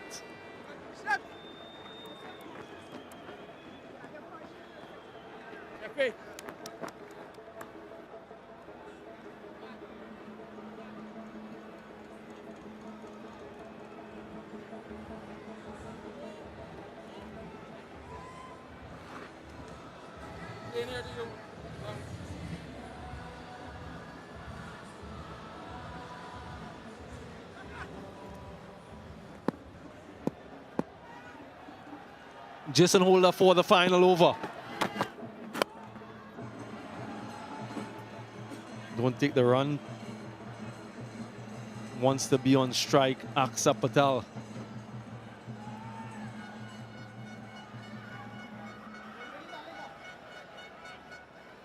Aksa Patel hitting leg side will be the shorter of the two boundaries, just about 65 meters. Jason Holder around the wicket. So hitting with the angle as well. If that made contact with his pad, it should be dead ball. It doesn't, so it's byes and not wide.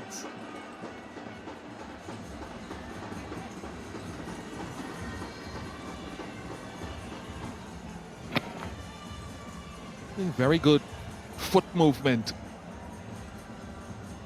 Very, very good from Aksa. Now it brings up India's 150 as well.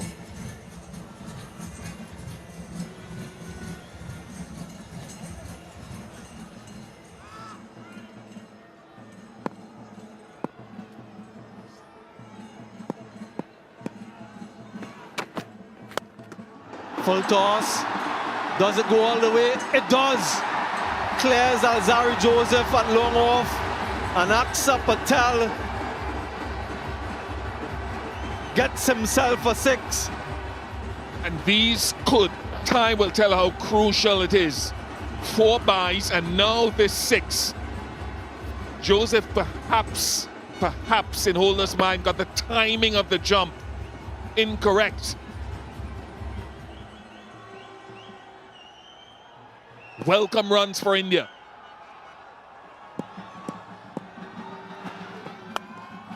In the air, straight up. Should be taken or fall short.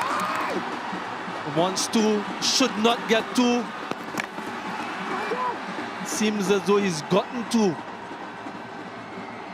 Thought he was gone for all money. Didn't want to run initially, Aksa Patel.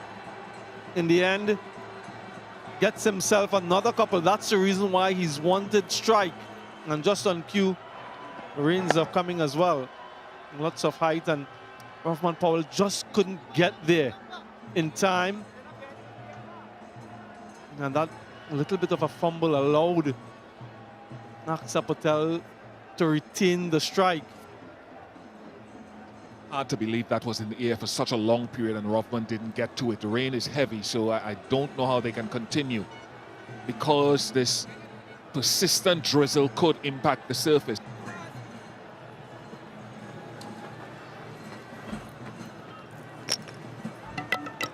Has Mark heard me?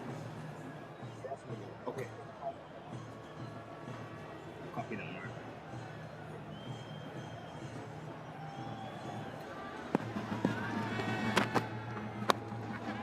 Straight to the fielder. Simple catch for Romario Shepherd. Another wicket falls for India, their 9th. These rain breaks certainly are forcing India to consolidate after them, and they haven't always done it that well on the last 2 occasions. First ball after the break, wicket again for Jason Holder. With 1 more to come. We'll hope for limiting the damage. 13 to Axar Patel, 161 for 9.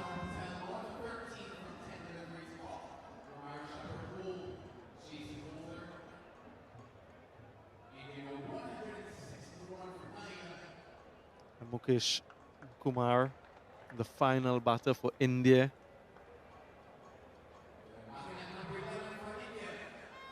West Indies will be very pleased with their efforts with the ball. I'm quite happy to bowl first. And they've done a remarkable job of restricting India. A very powerful batting lineup. We saw what they did yesterday. Opening partnership of 165, the joint highest. Very different today. On the brink of being bowled out in a T20I. Last delivery, Mukesh Kumar. Edges it. And we'll get a fortuitous 4 to end the innings. Yeah, sigh of anguish from everyone. The bowler and the wicketkeeper. India will end on 165 for 9. First ball off the chase.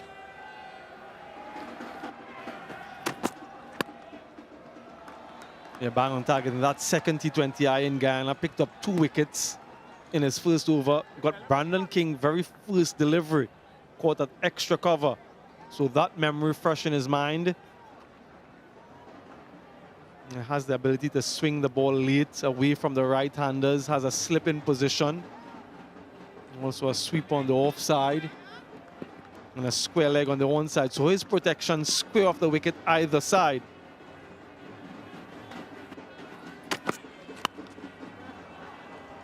He finds one of those fielders now. Off the mark, Brandon King and the West Indies.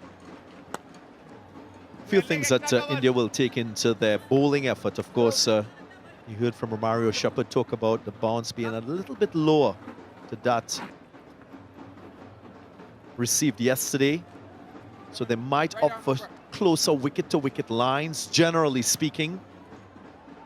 One thing they'll know is that the out cricket, the catching, the run-saving ability of this Indian team will be in focus. Contain runs, put pressure on the batters. Better chance of getting a wicket. Flays this one away through the offside. And goes all the way for 6. And first delivery for Mayers, and what a way to get off the mark. He's always played with that attitude of time spent out in the middle must equate to runs. Not afraid to play his strokes quite early in his innings. Kyle Mayers throwing caution to the wind. Opening the blade and getting the first boundary of the innings. Yeah, no-nonsense type player. Goes after the bowling from the onset. A good response from Hardik. The length, not much bounce from the surface, but not allowing him to get under the delivery.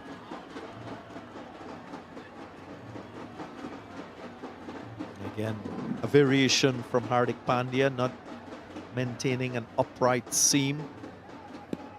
rolling his fingers alongside the side of the seam.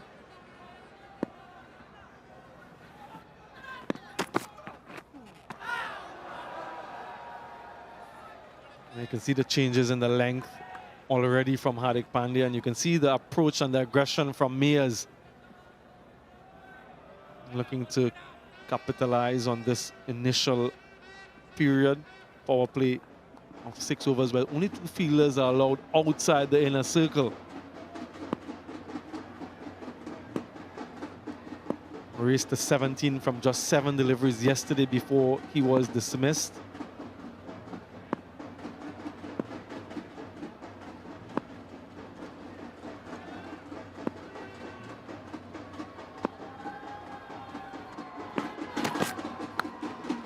Edged in the gap will result in a 4.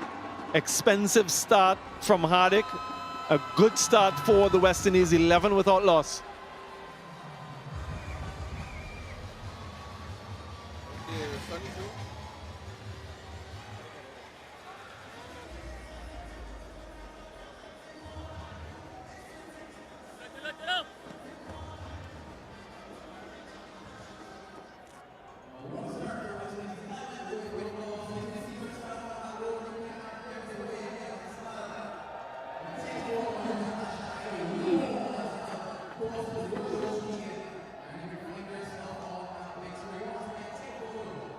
Game delicately poised.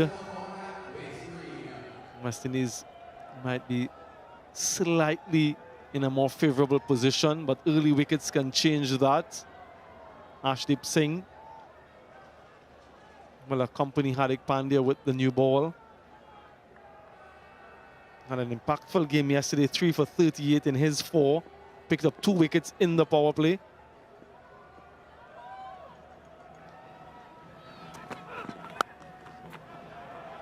He starts off with a slower delivery. He too has his protection square of the wicket either side.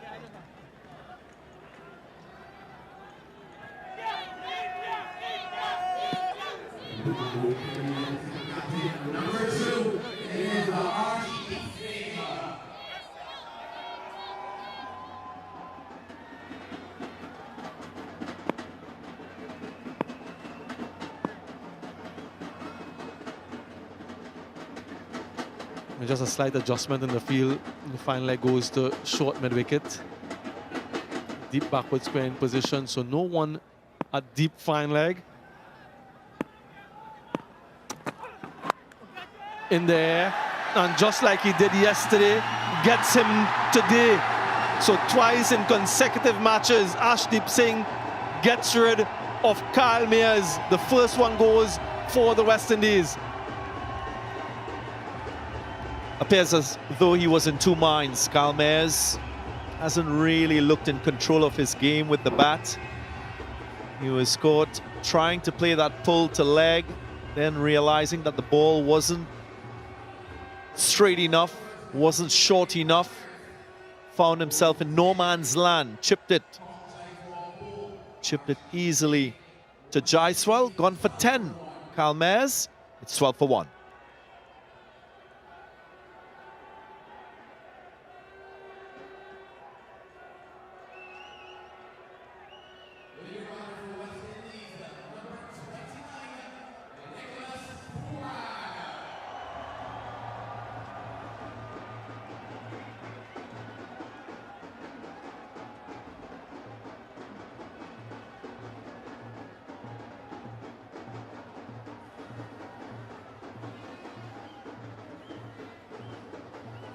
Nicholas Puran getting a promotion in that pivotal number 3 position.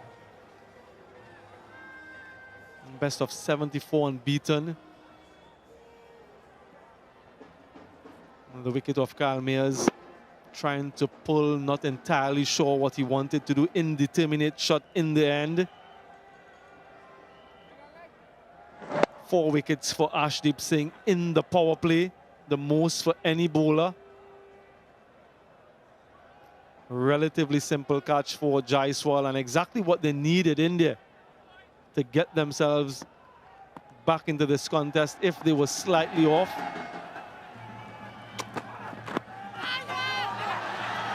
And they'll need to get Nicholas Puran early as well. Has shown great form throughout this series and good intent. This was the dismissal of Kyle Mayers yesterday. Good short delivery. And today, so twice in 2 games here in Florida, Arshdeep Singh has his number.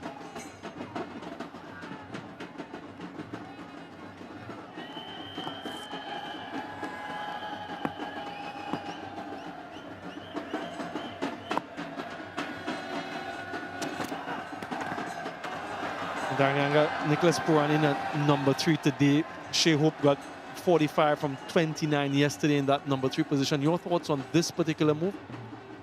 It's a straight case of a lefty for another lefty.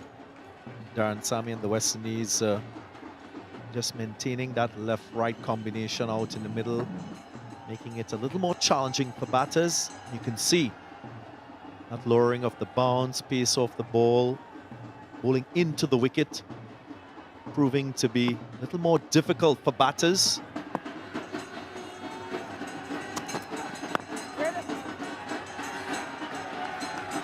I also feel that the West Indian batters, they've got to try and find a way to force bowlers to change that length. Nicholas Puran is one that loves to advance, to bat out of his crease, to get more to the pitch of the ball. That might be the way to put some more pressure on Arshdeep to probably go a little bit shorter, when it will give you more time to play square.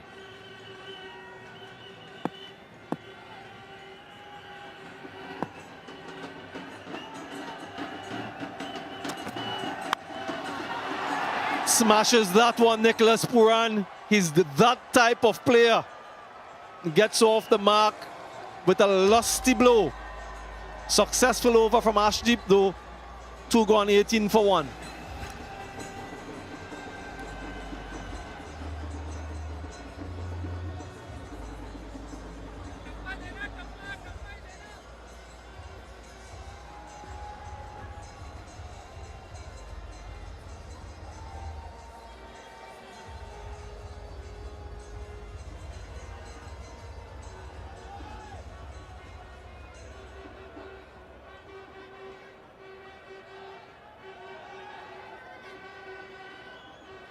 And Shea Hope moving down 1 position today so far. Things can change. That knuckleball well picked by Nicholas Puran and deposited wide of long on. Such a powerful striker off the ball. Hardik Pandya continues.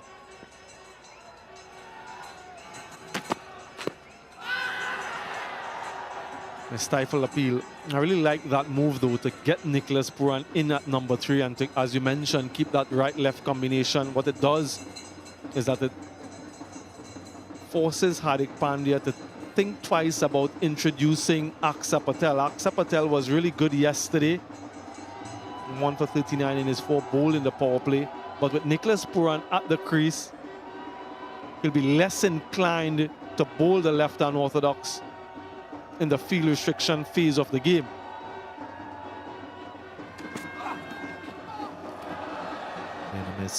What he might be more inclined to doing is using Kuldeep Yadav instead of Aksa Patel, even though it's in the power play phase of the innings. Hardik himself spoke about that combination that he and Kuldeep used in the past to get rid of Nicholas Puran. That might be an attacking option available to Hardik Pandya to get rid of Nicholas Puran at this stage of the innings. Puran already showing his clear intent to score boundaries and focus on same.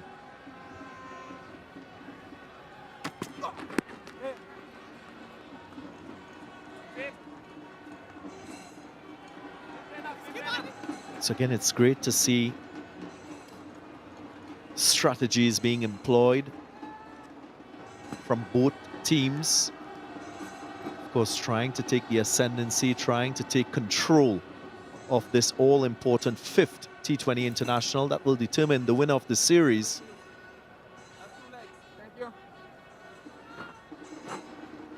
Yeah, he's been very impactful throughout the series. Every time he's been called upon, Kuhl T20I. Double wicket strike yesterday, which turned the game on its head.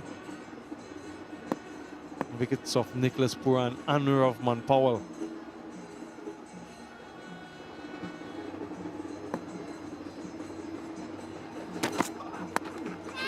In the air, almost. Mukesh Kumar with a valiant effort, not able to hold on, but extra pace from Hardik just rushes Nicholas Puran. Don't rule out the impact of seam bowlers on this surface. We saw Romario Shepherd with career best figures. He got there, pace on, just the right height with that short delivery from Hardik Pandya. And as we mentioned, that's a wicket-taking delivery.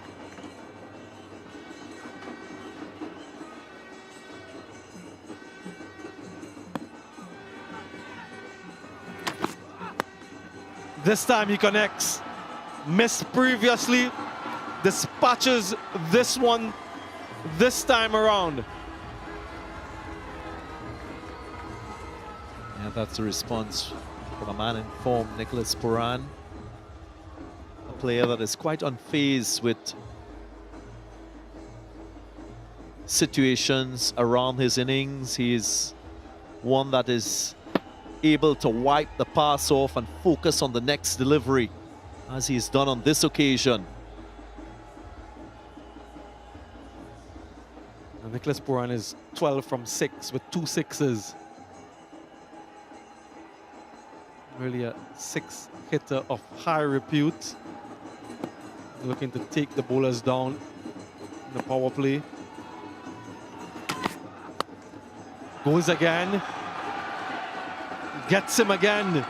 Consecutive sixes to end the over. Nicholas Puran has scored from just 3 deliveries, 18 from 7, 31 for 1.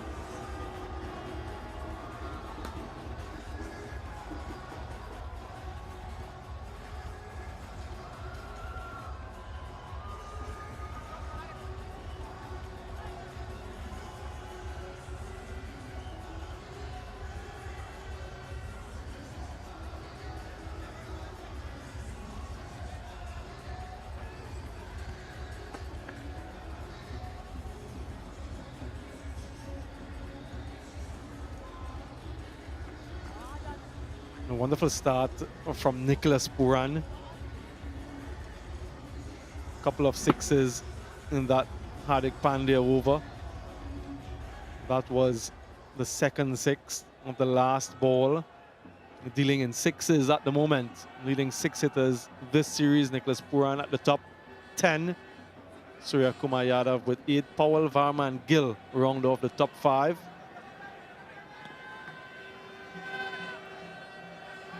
Ashdeep to continue. Be interesting to see who he uses for the 5th over. Hardik Pandya, does he introduce spin or does he give Mukesh Kumar a go?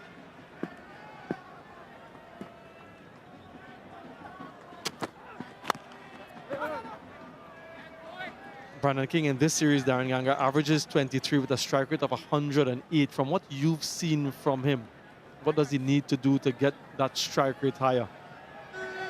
Well, it's not about the strike rate, it's about him sustaining his innings a little bit more beyond the power play phase, recognizing that his role is not only to bat the first 6, but to bat deep into the innings at a good tick.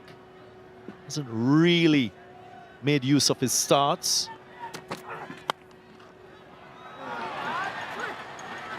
Paul is for 2. Thinking about 3. That's where his focus should be. Brandon King, he's a natural stroke maker. Just coming off a nice run in the ODIs in the qualifying tournament. So it's just about working his game out a little bit more in the situation, balancing boundary hitting with rotation of strike.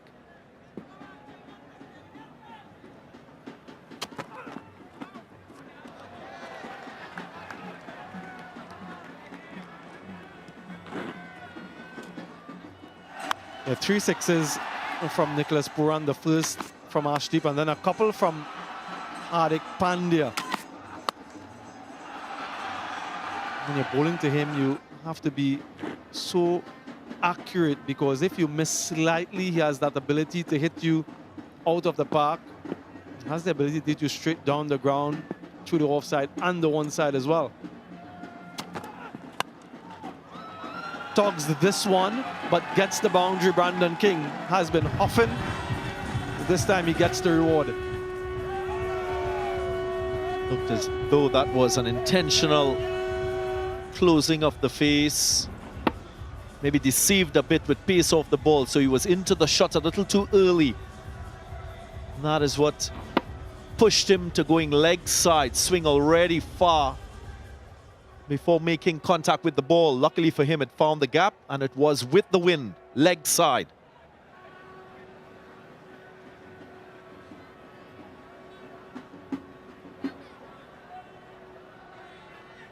A little bit of a sprinkle again at the moment. Nothing significant.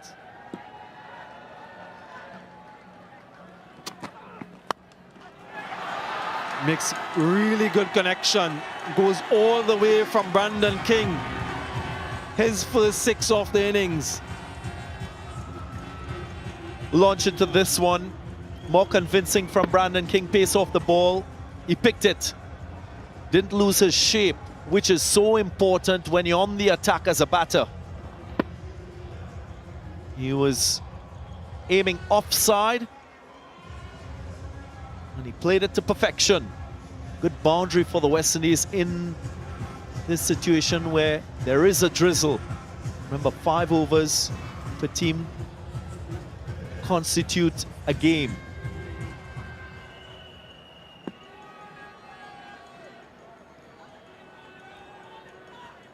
The West Indies just need to be 36 for 1. They're well over that at the moment. After 5,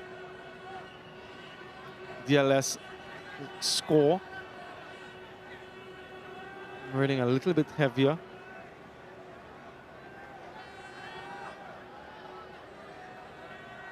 No sign of the umpires calling the covers on. Brandon King's career strike rate 128. Usually finds himself with more deliveries faced than runs scored early in the innings, and that puts him under a little bit of pressure.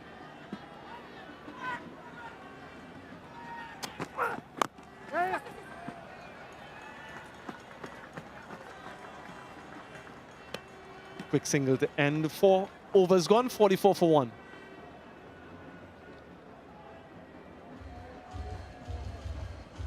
Couple of rain breaks in the first half of this game worked in favor of the West Indies when they bowled. A drizzle on the surface might just allow the ball to slide on a little bit better. At the moment, the West Indies 44 for 1.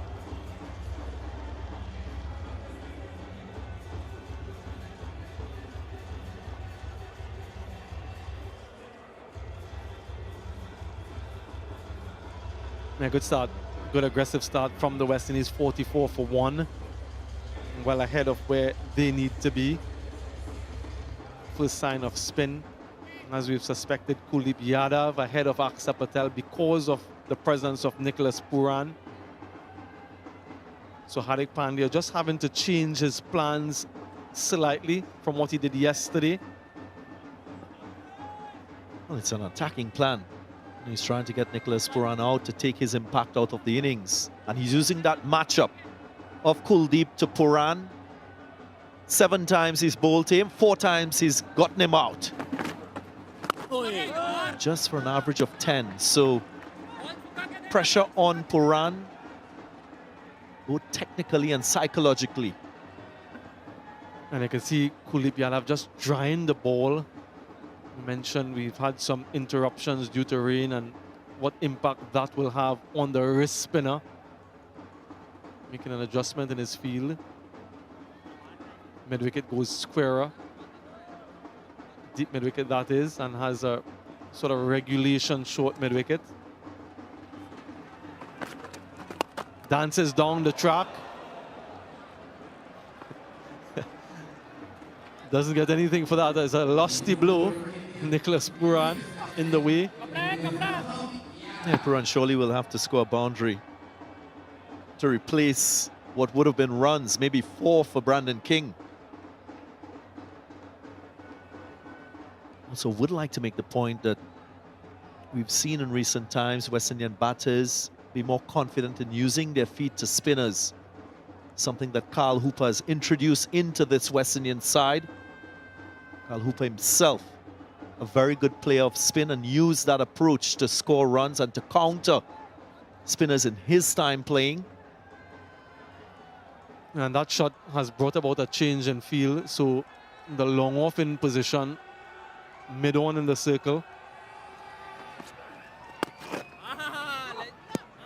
A little bit quicker from Kuhl T20I, 90 kph, slider. Gets Nicholas Puran on strike. Now, this is a contest we've been waiting for. Kuhl T20I to Puran. Saw them with a casual banter before the start of this game. Both players well aware of the matchup that they have against each other. Who will conquer today? That might just be the difference between winning and losing for India and West Indies. Very straight, mid-on. Hardik Pandya himself in that position. I like this. I like this. And Nicholas Puran too will know how important it is for him to be out in the middle. A lot has been spoken about what he brings to the table and how much Rahman Powell wants him to be batting when the spinners are on, along with Shimron Hetmyer. Can afford to be a little bit cautious against Kuhl T20I.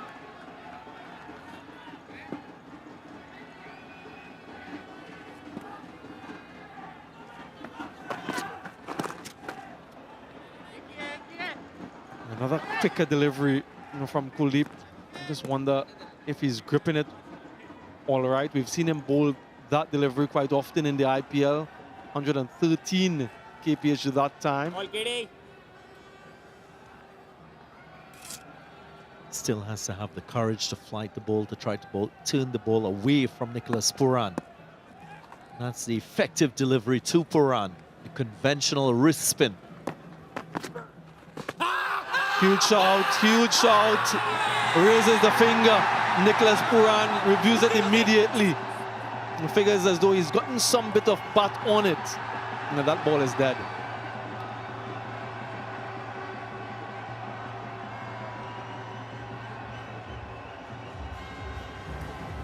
Third umpire, the television director. We have a player review for LBW. The original decision is out. I've checked the front foot, established it's a fair delivery. Can you move on to front arm, please?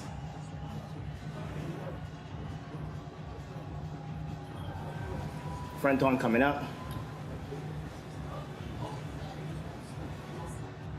There doesn't appear to be any back. I will need ultra edge to confirm if there's any bat or glove involved.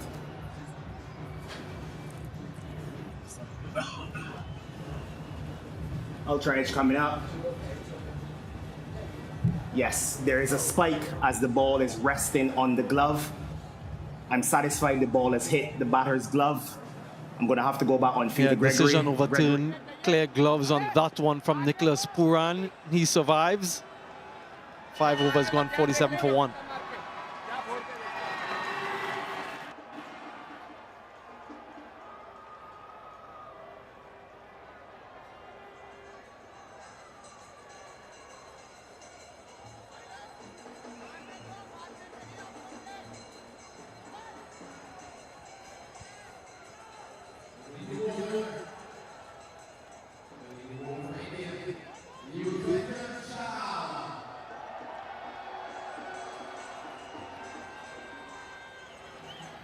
Yuzvendra Chahal. Greeted into the attack with a massive 6 of the bat of Brandon King to bring up the 50 for the West Indies.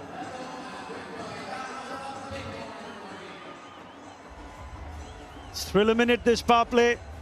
It's the kind of response that the West Indies wanted after the early loss of Kyle Mayer's Ian Bishop. And for Brandon King to get his tempo up now to 129 with that 6. So not saying that there isn't a long way to go in the contest, but so important for that man on screen to be able to get some rhythm in his innings if he bats a high number of deliveries. A great counter-attack from the West Indies. Positive move with Nicholas Puran at 3. This partnership now 41 of 23 after being 12 for 1 once Arshdeep Singh broke through in the second over. Chase of 166. These two bat just a few more overs. Game would be well in control. It's also the completion of 5 overs, so we have a result. West Indies well ahead on the DLS par, which is 37. Of course, we've only had minor interruptions. Now, what's Yuzvendra Chahal's response? He's got long off, so mid-on remains inside the circle. This is the last over of the power play. This is very intelligent batting from Brandon King and the West Indies.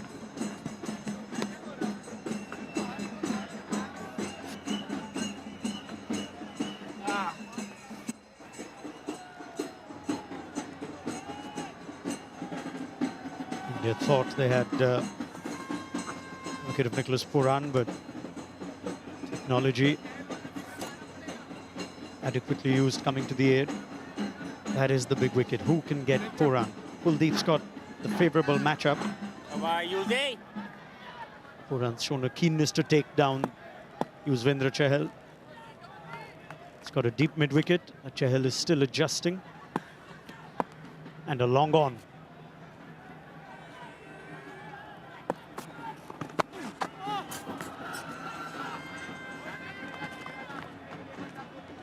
It does look like Nicholas Puran is going to power his way into perhaps putting this contest to an end. Bish, buckle up.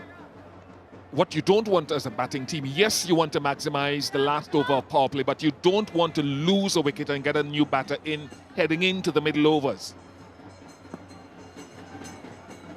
Slip still in place.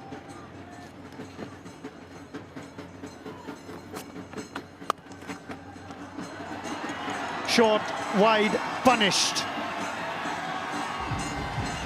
King is looking good. The West Indies are looking good. Poor delivery with that field.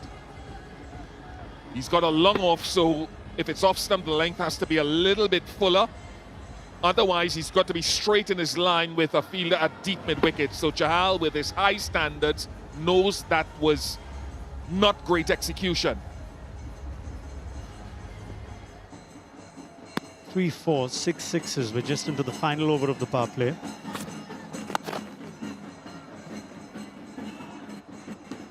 I think it's been a counter-attack that has taken India by a bit of a shock. It's made Hardik Pandya think. Can't bring in Akshar Patel, who bowled 3 in the power play yesterday. The presence of Puran.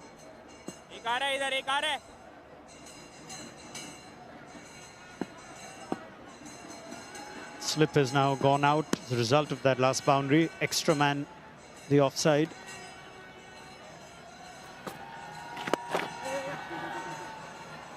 Call is for 2.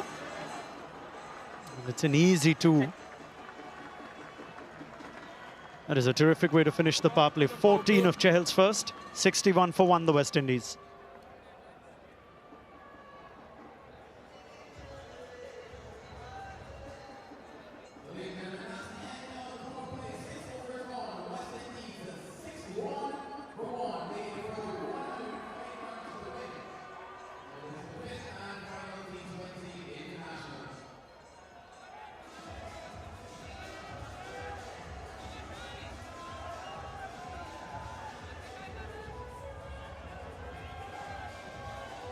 West Indies well ahead in a game, in a series that is slipping away for India. The power play comes to a close. Kuldeep will have extra fielders, the boundary if he wants them. He also wants wickets, so there is a slip in place. Hardik Pandya himself catching it short mid-wicket.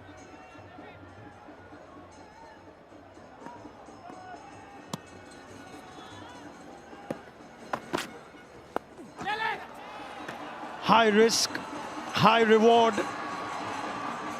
Puran's in a hurry here. 50 partnership comes up. You know, some people will say, just don't give Kuhl wickets. Take what he's giving you. Puran's not saying that. He's saying, I'm going to try to counter as well.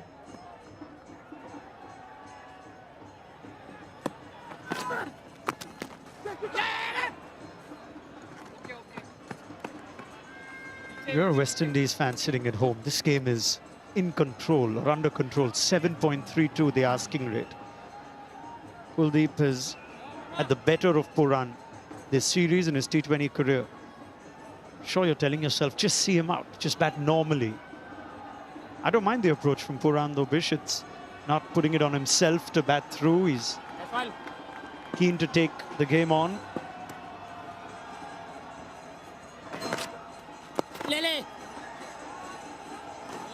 I wonder how you'd feel if you're a West Indies fan. Puran, while playing an expensive shot or two, falls with the asking rate at 7s. It speaks to the fact that at this level, the plans are individual and it's never one size fits all.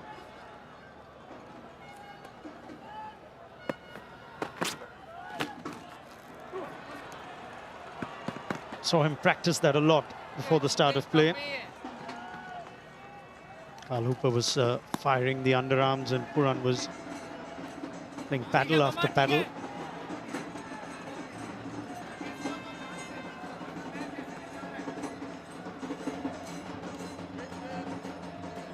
It's a great opportunity. West Indies fans eager for some good news with their cricket teams.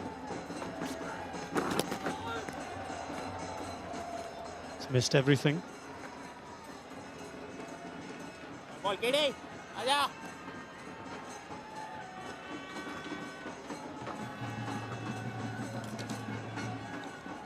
Noticeable there that he's drying the ball. There must be remnants of surface moisture from the inclement weather that we've had.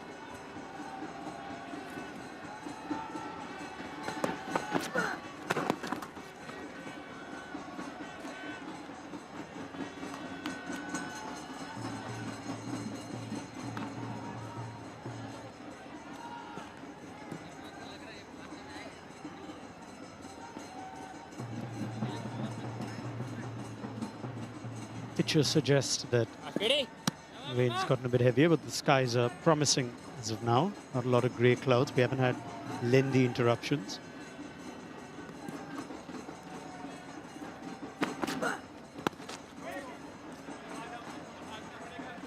Watchful to finish that over from Brandon King. 71 for 1.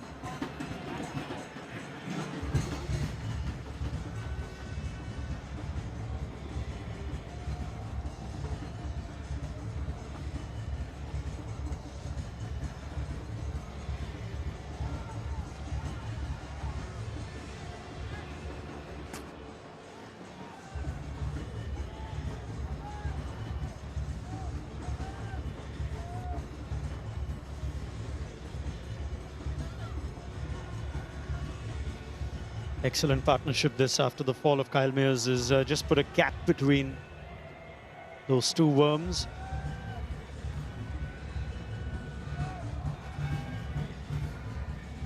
I'm interested in who's padded up. Shea Hope definitely with helmet on. Rothman Powell has got his pads on. I wonder if Hetmeyer as well, and how flexible the West Indies will be with their batting order.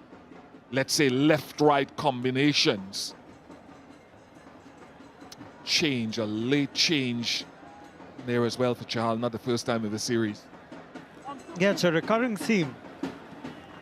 Very, very late changes in the bowling attack by that man, Hardik Pandya. Yuzvendra Chahal had handed his hat to the umpire, adjusting his field, and suddenly Hardik Pandya walked in from short mid-wicket to the left-hander. and decided to have a ball himself. Let's see how his instincts work. Judging from that leg side field that he had for Nicholas Puran, it looks as though it would be into the pitch with 4 fielders on the deep leg side boundary when Puran's on strike. Yeah, eventful previous over from Hardik Pandya to Puran. Mukesh Kumar made an effort out of improbable catch, terrific effort, but ended up being grasped, and then 2 sixes followed.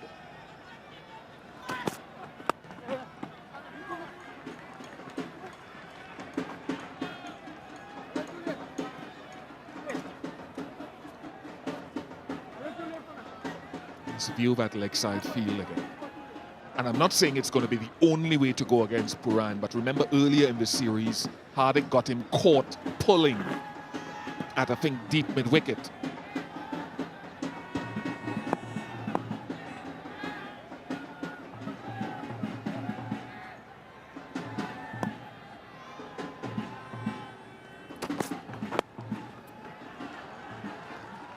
That is what Hardik Pandya is trying to do again by the looks of things.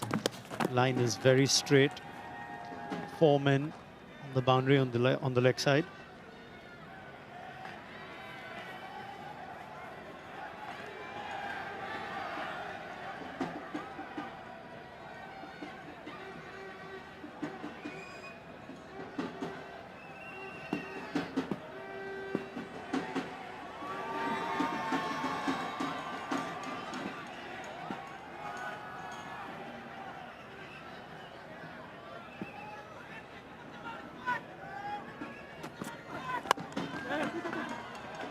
Call is for 2 immediately, and by the time Arshdeep Singh gathers,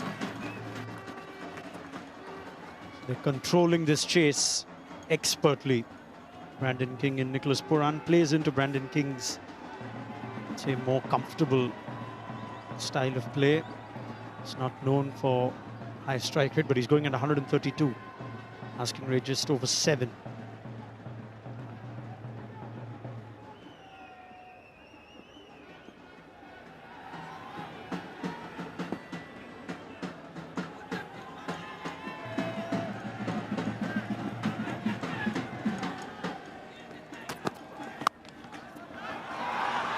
That is just superb timing.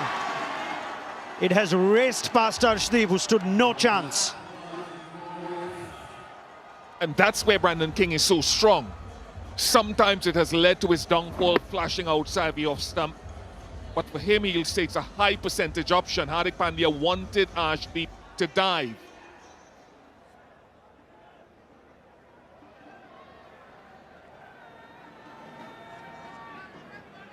Tighten up his line a little bit.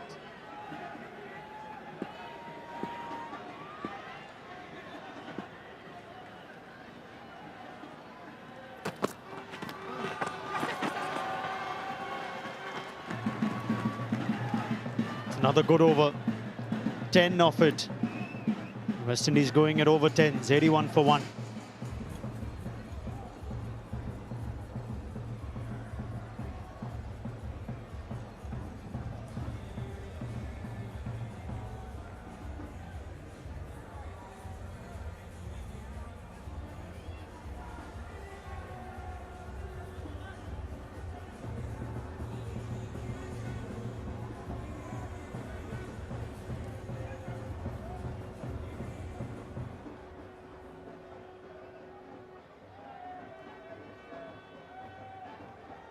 Series decider.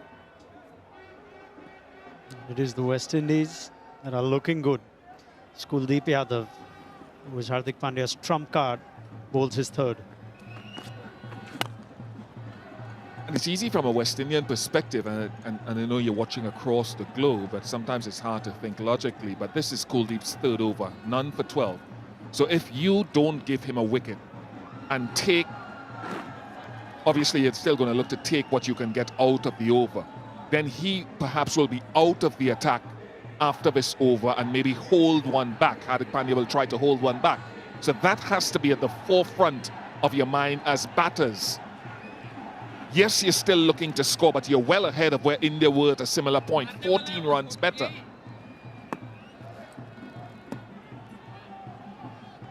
Slip still in place for Puran. We've seen a couple of those now from Kuhl T20I. As well as he's bowled, he's been outstanding through the white ball leg of this series, Kuhl T20I. He's got the challenge of a wet ball. It's been a steady drizzle for the early parts of this innings. But when you don't have a lot of runs to play with, it's different pressure. I think that shot, I don't want to be presumptuous, but from the West Indies side, that shot suggests orthodoxy in dealing with Kuhl T20I, not the reverse sweep we saw in his previous over. So are they saying, let's minimize our risk against him in this over? If you get a sixth ball, then take it. I'd love to see this ball. Nicely. Yep, I'm with you, Bish. Like it, buddy. He's just shifted gears and controlled the speed of this chase now. Good term you use. We'll come back to that if nothing happened.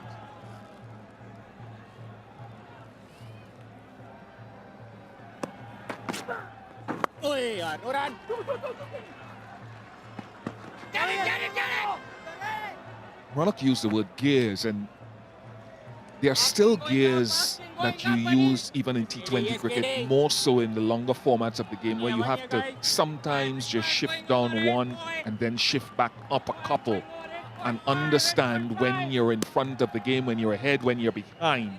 That's so critical to think logically as a batter under this intense pressure.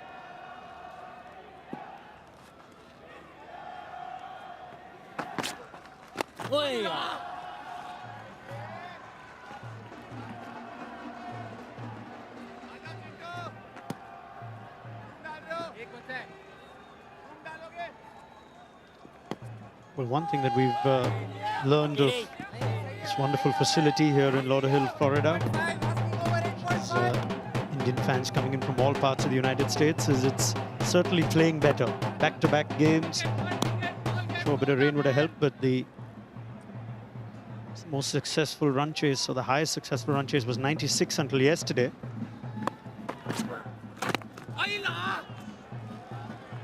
India cruise their way to 179, and the West Indies are in cruise control in pursuit of 166. 86 for 1.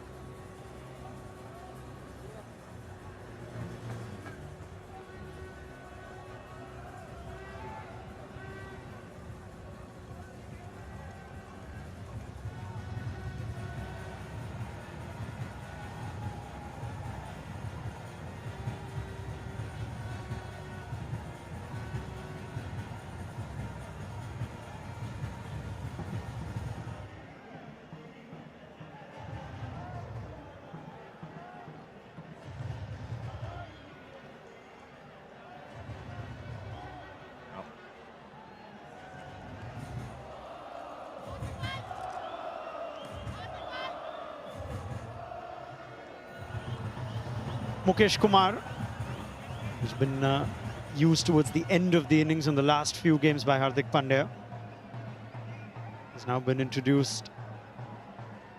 What will be the last over before drinks? Game that's getting away from India, so Hardik has to be proactive. He's bowled 3 himself, hasn't bowled Aksar. Here's Mukesh to Puran. And the reason he hasn't bowled Aksar is simply, it's been said before, Nicholas Puran's presence at the crease. The longer he is there, it'll put more pressure on Hardik Pandya to even conceptualize that change unless it gets desperate. The asking rate right now, folks, is 7.29. So India and Hardik need some magic. West Indies will know that it's not high-level risk required at this point with that asking rate.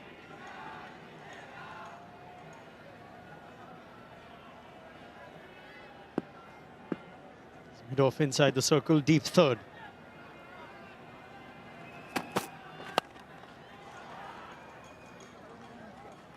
Brandon King, as he goes forward in his career against the better teams, I believe, we were discussing it yesterday, going back to develop a wider range of stroke play. In this format, you have to even put away some good deliveries as an opening batter, particularly in the power play. So developing a little pull and a hook shot, forcing bowlers to change their length because he likes it when they bowl full to him, when they give him width, and play, strengthening his leg side play. And generally against spin, a sweep.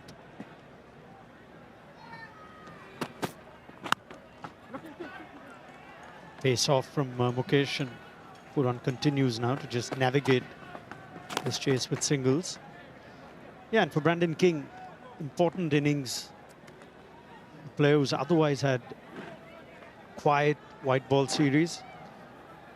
West Indian players will disperse for franchise duties and decided to go with the personnel change at the top of the order with Shea Hope for Johnson Charles. Who knows, a quiet innings to close the series here, and the next time the West Indies need to pick a team. And have a look at Brandon King. On the other hand, he's looking good for a significant score, and like to stay till the end from a West Indian point of view.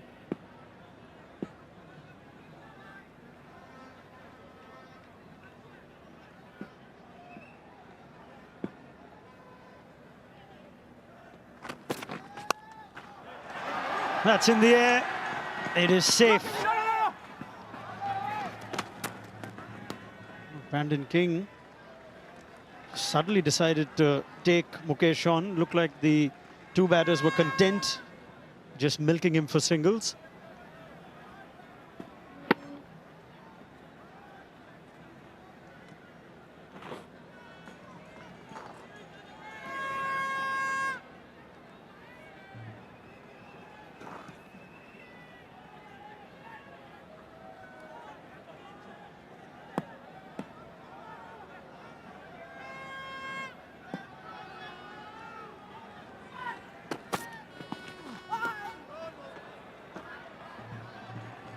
Mukesh is indicating to the umpire that it hits something.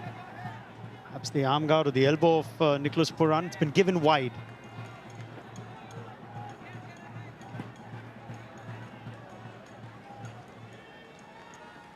Seems like the right call was made. This partnership now 79. It's the highest second wicket partnership in T20Is at this ground. Evan Lewis and Andre Russell, that game against India in 2016.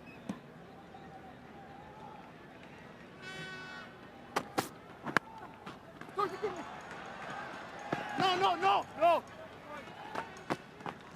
Partnership 80 now, so yeah, that is highest second wicket partnership, as Patrick Noon informs us.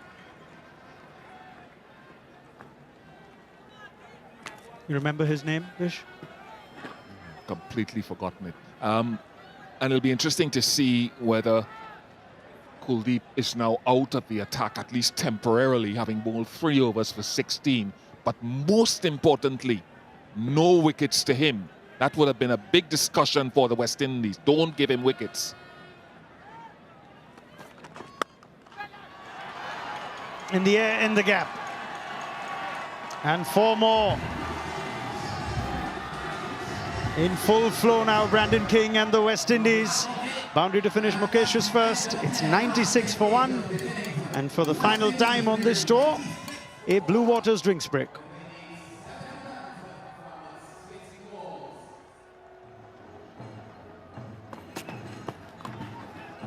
What a way to resume the innings from Nicholas Puran. That's a monumental blow. Absolutely smashed that one. Because Puran continues to dominate against the Indian spinners. It's his 4th 6 of the innings. His first 3 scoring shots were 6s. He set that one a mile. And that's the type of player he is, very destructive. We saw what he did in the Major League final here in the US. This is essentially a final for his team. Wants to strike. Good running. If Kuhl Yadav has been the X-factor player for India, Nicholas Puran has been the X-factor player for the West Indies. Missed out in the one-day international series, but he's made such an impact in these T20Is.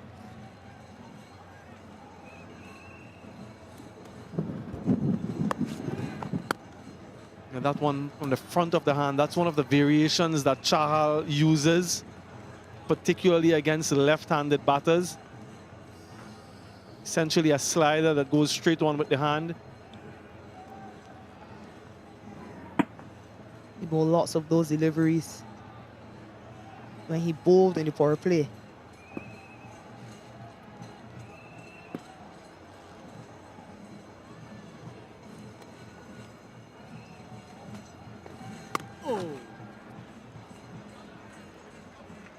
What's important to note is that the two games India won were two games in which Nicholas Puran failed to have an impact. So you're correct in saying he is the X factor for the West Indies team.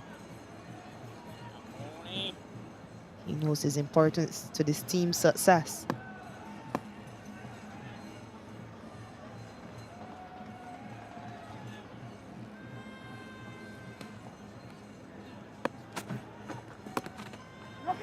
There's some turn, significant turn. Nice and slow from Chahal. Hasn't always bowled at this pace. None of the spinners have actually. That's 80 kph. And because of that slowness in pace, was able to get some turn and some bounce.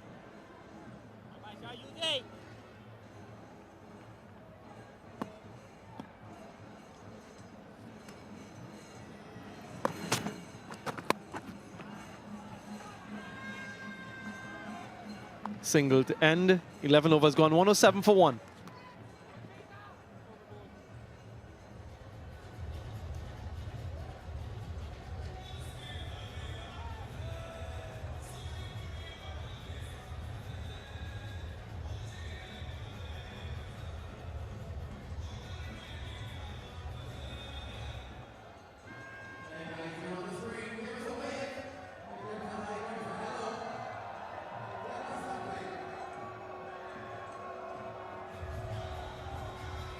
West Indies won the first two T20Is. India roared back to win the second two.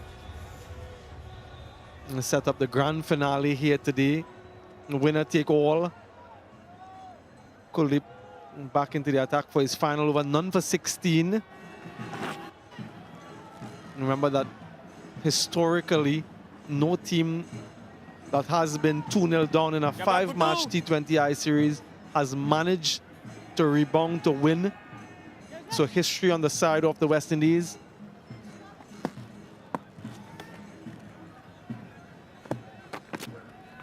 And for India, Hardik Pandya hasn't been at the helm and lost the T20I series. Wisely sent back just one.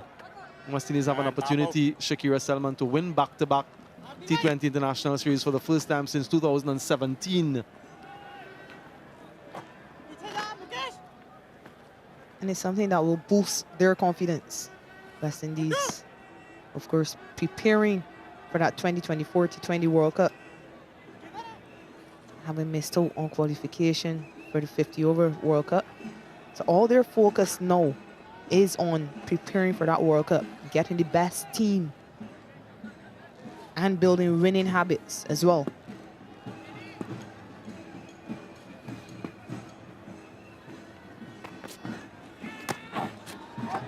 Premeditated, might have seen him. He moved quite early, Brandon King. Pushed that one wider and a little bit quicker from Kuldeep. Would have been the googly as well.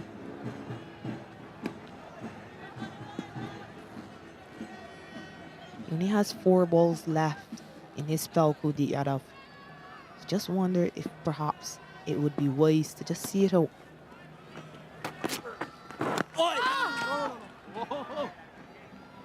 Absolutely.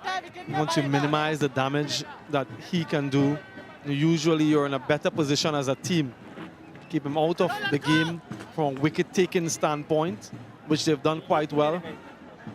A lot of teams did that to Sunil Narayan for a long part of his career, just looked to bat him through without giving him any wickets, as a method of staying in the game. And sometimes the other bowlers are beneficiaries of that.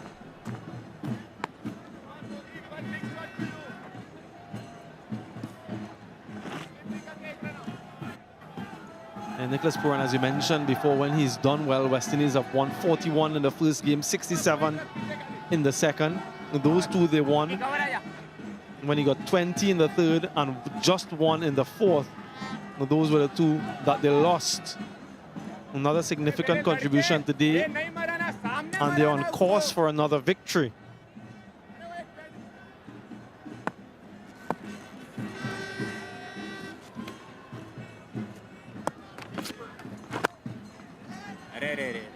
Yeah, those numbers really reinforce Nicholas Puran's importance to any side that he's a part of.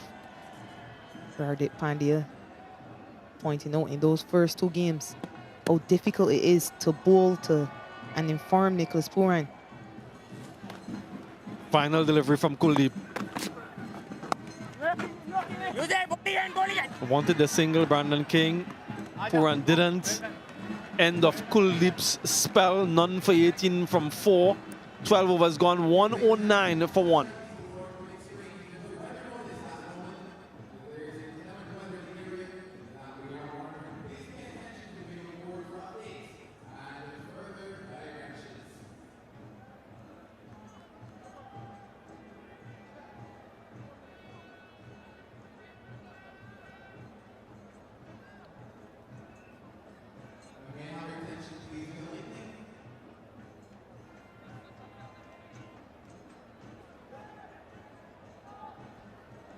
West Indies pumping their way towards that target.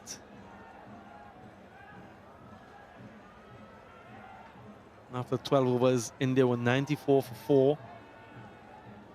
West Indies well ahead from runs and 3 wickets fewer.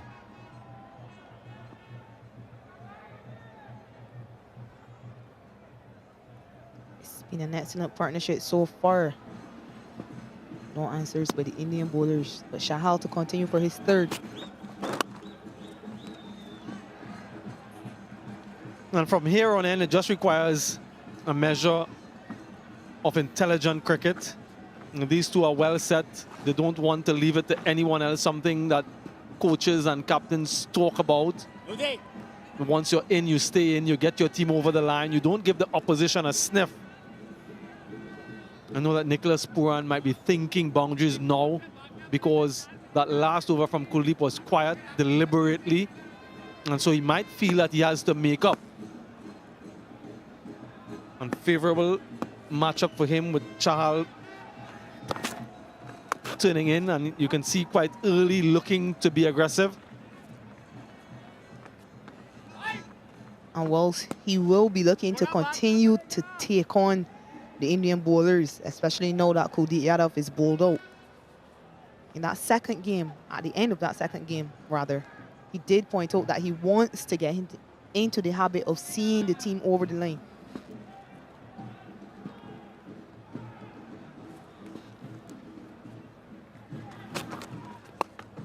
They're down the trap. Does he get enough? Yes, he does. What a way to bring up his 7th T20I half century, his first since the 2022 World Cup, and also brings up the 100-run partnership between these two. Magnificent stuff. Regal from King. He's used his feet really well all innings, and it's his 3rd 6 in this half century. Every time Chahal has tossed it up, he's gone down the wicket.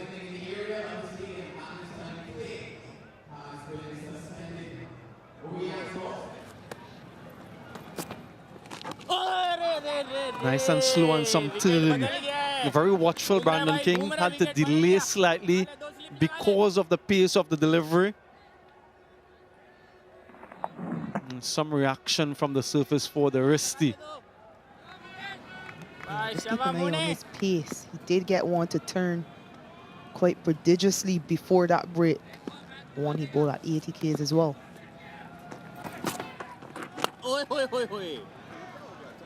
It is turn. Pace is important though. And Brandon King registered his 7th T20I half century. Nicholas Puran looking to get his 11th. Already has one in the series. Yeah, support from Guyana, support for the West Indies.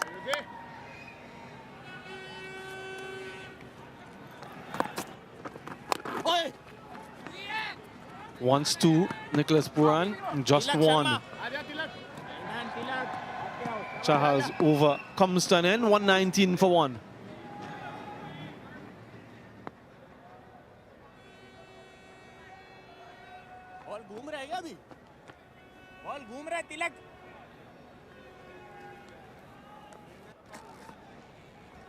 Wicket is turning, Mike.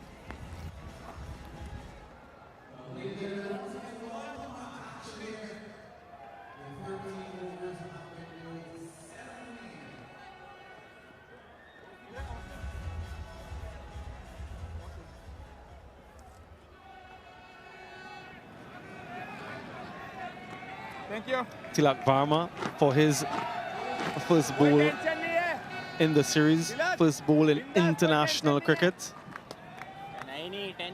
Has 2 wickets under his belt in T20s. Gets an opportunity for the first time.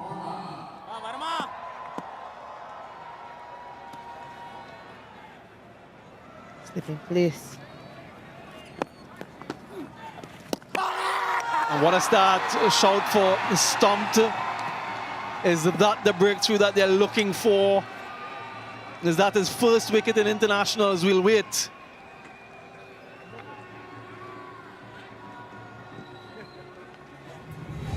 Third umpire to television director. We have an umpire referral for stumping. I've checked the front foot. It's a fair delivery. Can you start with front on first, please?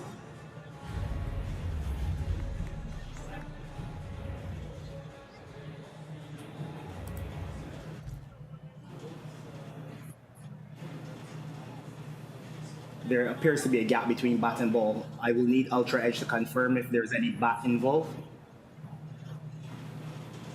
Ultra edge coming up. There's a flat line on ultra edge. There is no bat involved. Can you move on to your best side on angle of the stumping, please?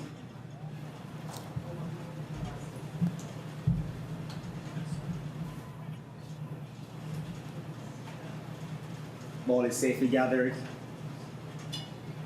Foot is down, foot is down, foot is down still. Bails are removed. I'm satisfied. He's grounded. I'm ready to make my decision for the big screen.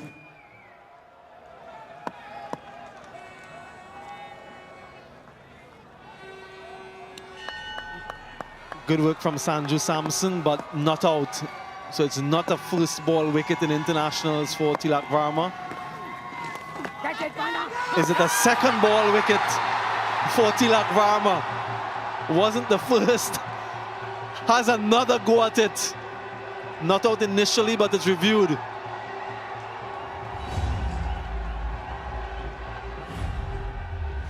Third umpire, the television director. We have a player review for LBW. The original decision is not out. I've checked the front foot. It's a fair delivery. Can you move on to front on, please?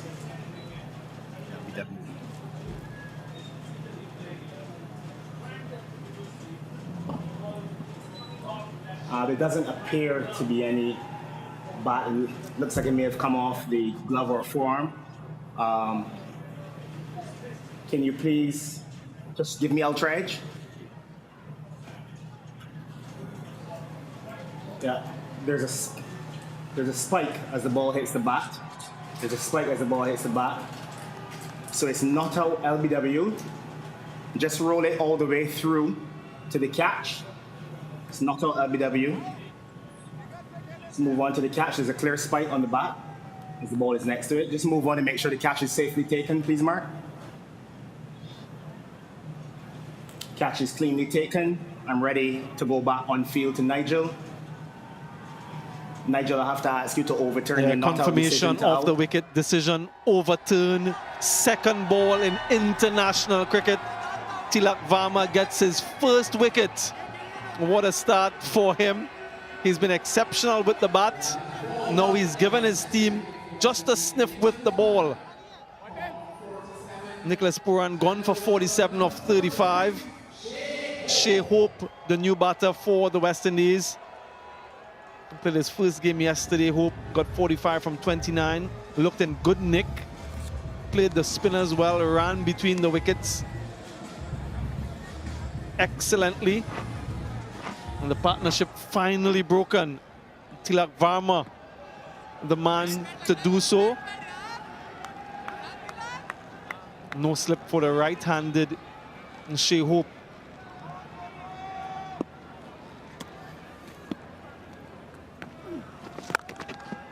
Off the mark immediately. That's sort of a characteristic stroke from Shea Hope. Very strong with the drive.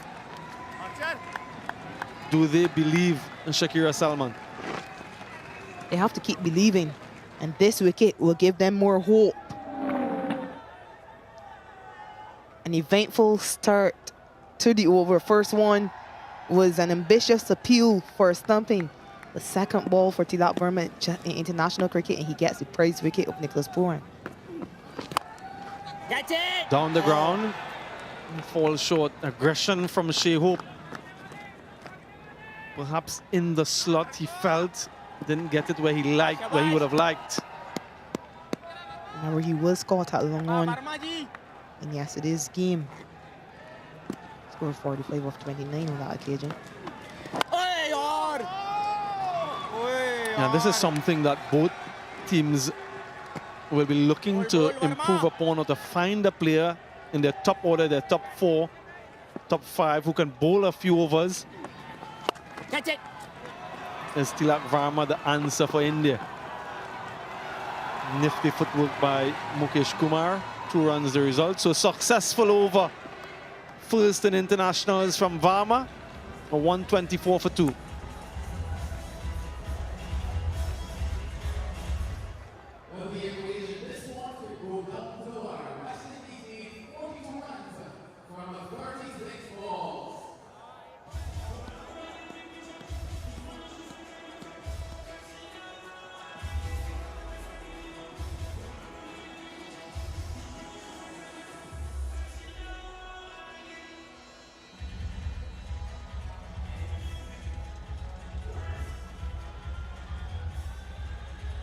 Unsurprisingly, as soon as Nicholas Puran has departed, Aksa Patel is introduced into the bowling attack. 2 right-handers now, so he'll feel more comfortable. Hardik Pandya certainly feels more comfortable with him bowling against the right-handers. I'm not entirely certain about that level of thinking though.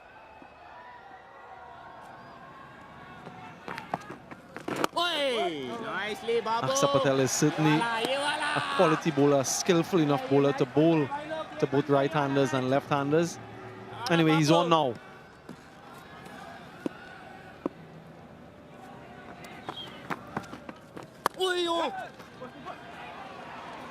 Shea Hope runs rapidly between the wickets, gets 2. This is something that he's brought into the ODI team. And something we need to see consistently across formats from a West Indian perspective. Yeah, you saw urgency in the running when Puran was at the crease with Brandon King. And you can expect that to carry on now with Shea Hope. 1 year.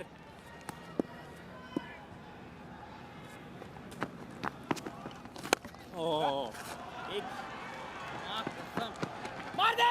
2 again. Really good running from both King and Hope. Much cooler day today, some rainfall around. 2 to his left, then 2 to his right.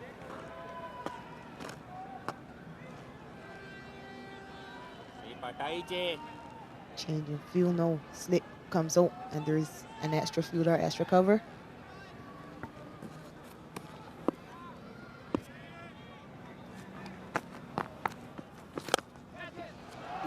Wonderful stroke from Hope. He plays this shot with authority and aplomb. Fielder put an extra cover in the circle. He's unable to prevent Shea Hope from accessing that boundary. Just goes leg side of that ball and gets under it, easily clearing that fielder. No chance for Shahal on the boundary.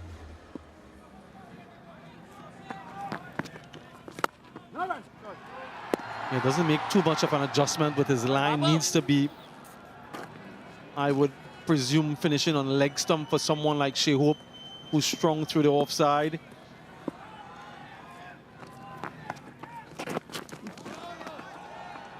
Good length as well. That's overboard. 15 gone, 132 for 2.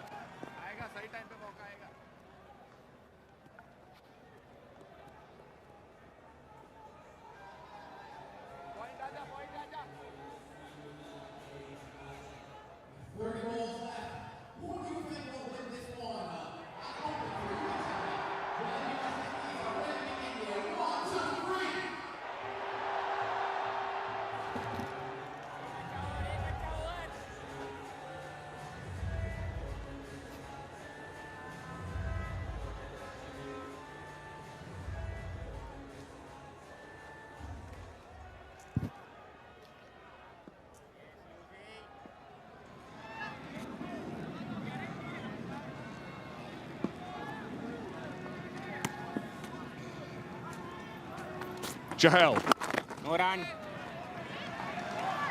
34 required. And Brandon King a chance to anchor the innings home with 57 from 43 so far for him.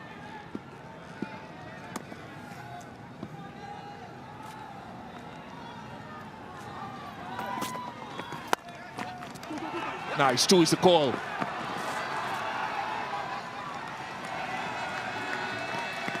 So another 32 required, Darren Ganga, for a victory that will be very important for these fans and many around the Caribbean and beyond. Yeah, it's the first time that the West Indies have won the middle phase of the innings with the bat in this series. 71 runs just for the loss of 1 wicket. Going better than India in this phase with the bat. India producing 61 with the loss of 2 wickets. So again, just underscoring the importance of batting well between overs number 7 and 15. Whoa, ho, ho. All you say.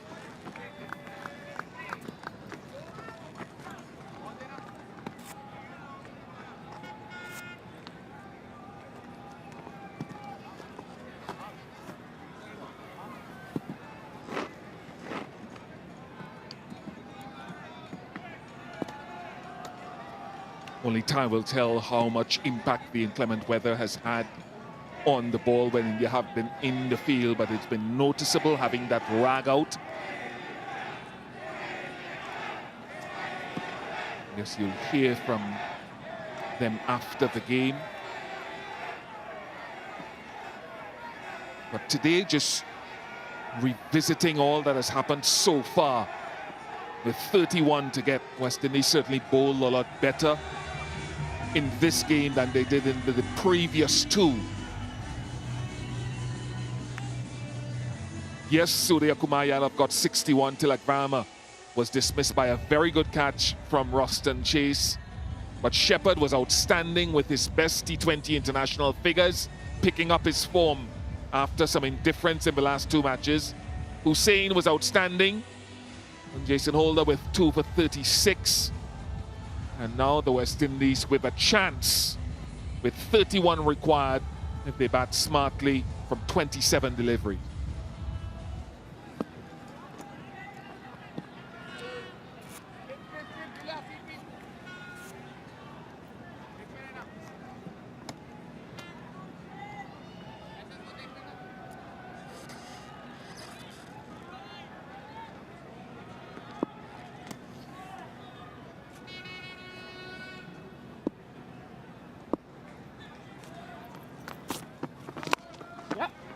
Oh, yes, use it. Morning.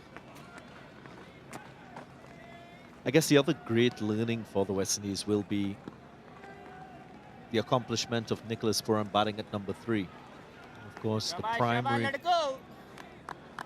objective was to maintain a left-hand, right-hand combination, but it also shows his quality as a batter to perform that role.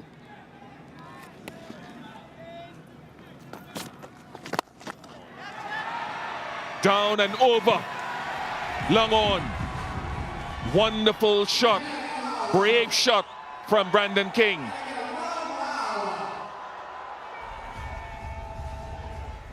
And just making it look quite easy with a nice flow of the bat. Not anxious in that swing because he's well set, aware of the conditions. We haven't seen significant turn, so he could afford to hit the ball in that mid-on region.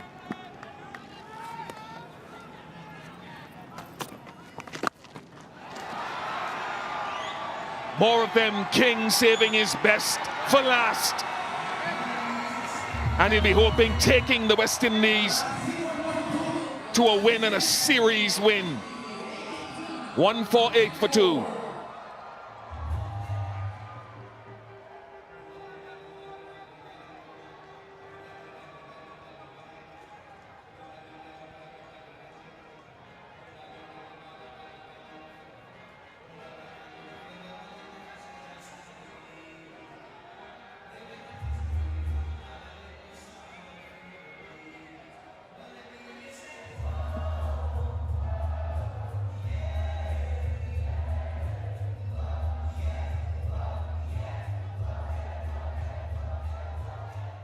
Yeah, just hitting under the ball, slug sweeping that one. He's grown in confidence with his leg side strokes. Conventional sweep, the slug sweep. Was also good to see him use his feet to get the pitch of the ball hit down the ground. So opening up different parts of his game, Brandon King.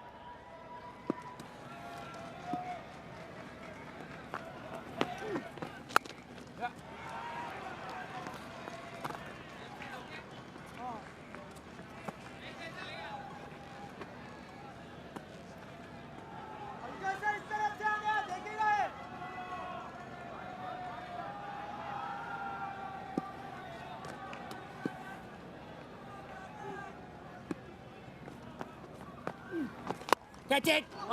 Dropped it. Straightforward opportunity. Even for the part-time bowler with his catching skills, he'll feel he let himself down. Yeah, let off that could trigger a little bit of a slide. And exactly what India would have been searching for with the introduction of Tilak Varma. Maybe batters relaxing, taking things for granted, and offering them the chance of a wicket.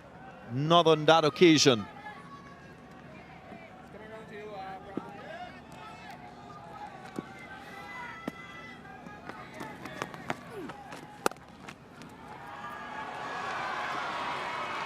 And rubbing salt into the wound, Brandon King with his highest score in T20 internationals. And once again needs to be stressed in the series, saving his best for last. Playing ball on merit. Short outside the off stump, wasn't looking for an onside option. Just hit it in front of that fielder at point. Also beat the sweeper offside.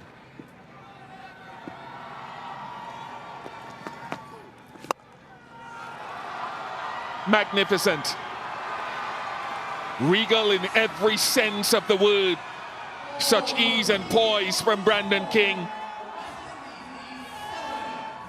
Number 7 to win. Yeah, a little too full from Varma. Pace on the ball. A well-set batter just hitting through the line. Haven't seen a lot of turn from Tilak Varma. So Brandon King in full flow.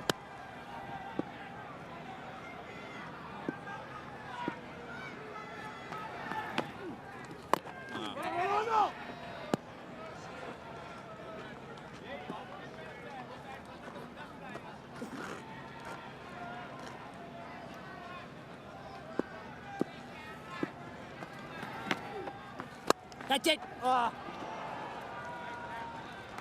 The irony of that missed opportunity, or a couple of them in the over, was that Tilak Varma himself went to a good catch from Brandon King. 160 for 2, in fact, of chase.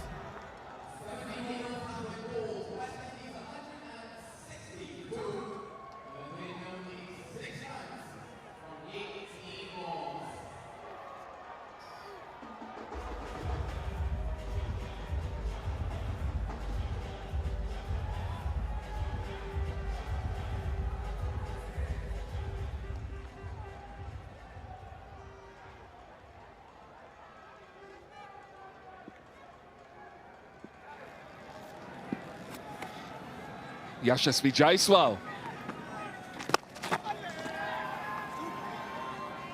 You see him bowling almost every morning on this tour of the Caribbean, practicing and working on his bowling. We've had an over or two from Tilak Varma, now Jaiswal.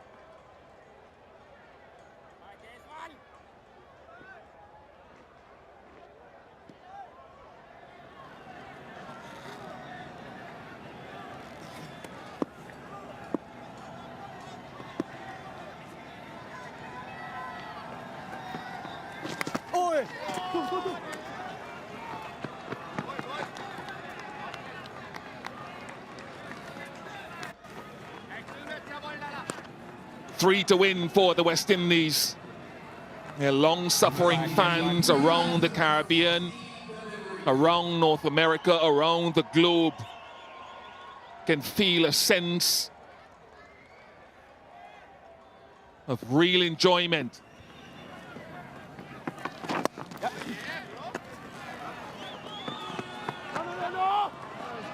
Previous stroke from Shehoop just shows his change in approach in white ball cricket. Despite having 4 runs to win, he was still approaching things with a high degree of risk.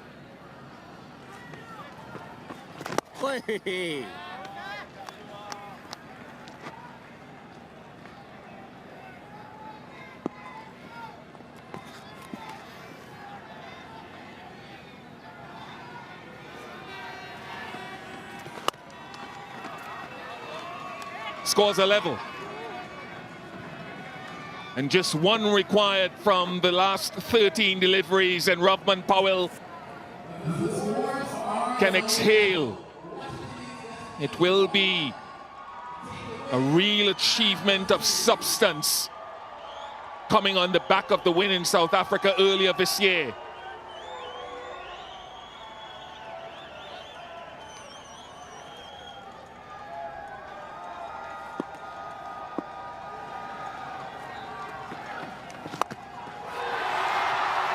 A real boost and a tremendous shot in the arm, much needed for this West Indies T20 international team and West Indies cricket in general after the travails of the last 12 months across formats.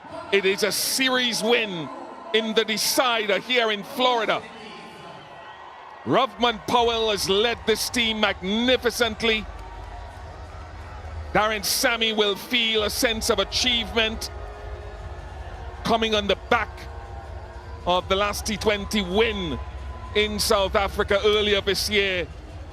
This is a wonderful stepping stone to go forward. West Indies win the series 3-2 with a victory here in Florida by 8 wickets.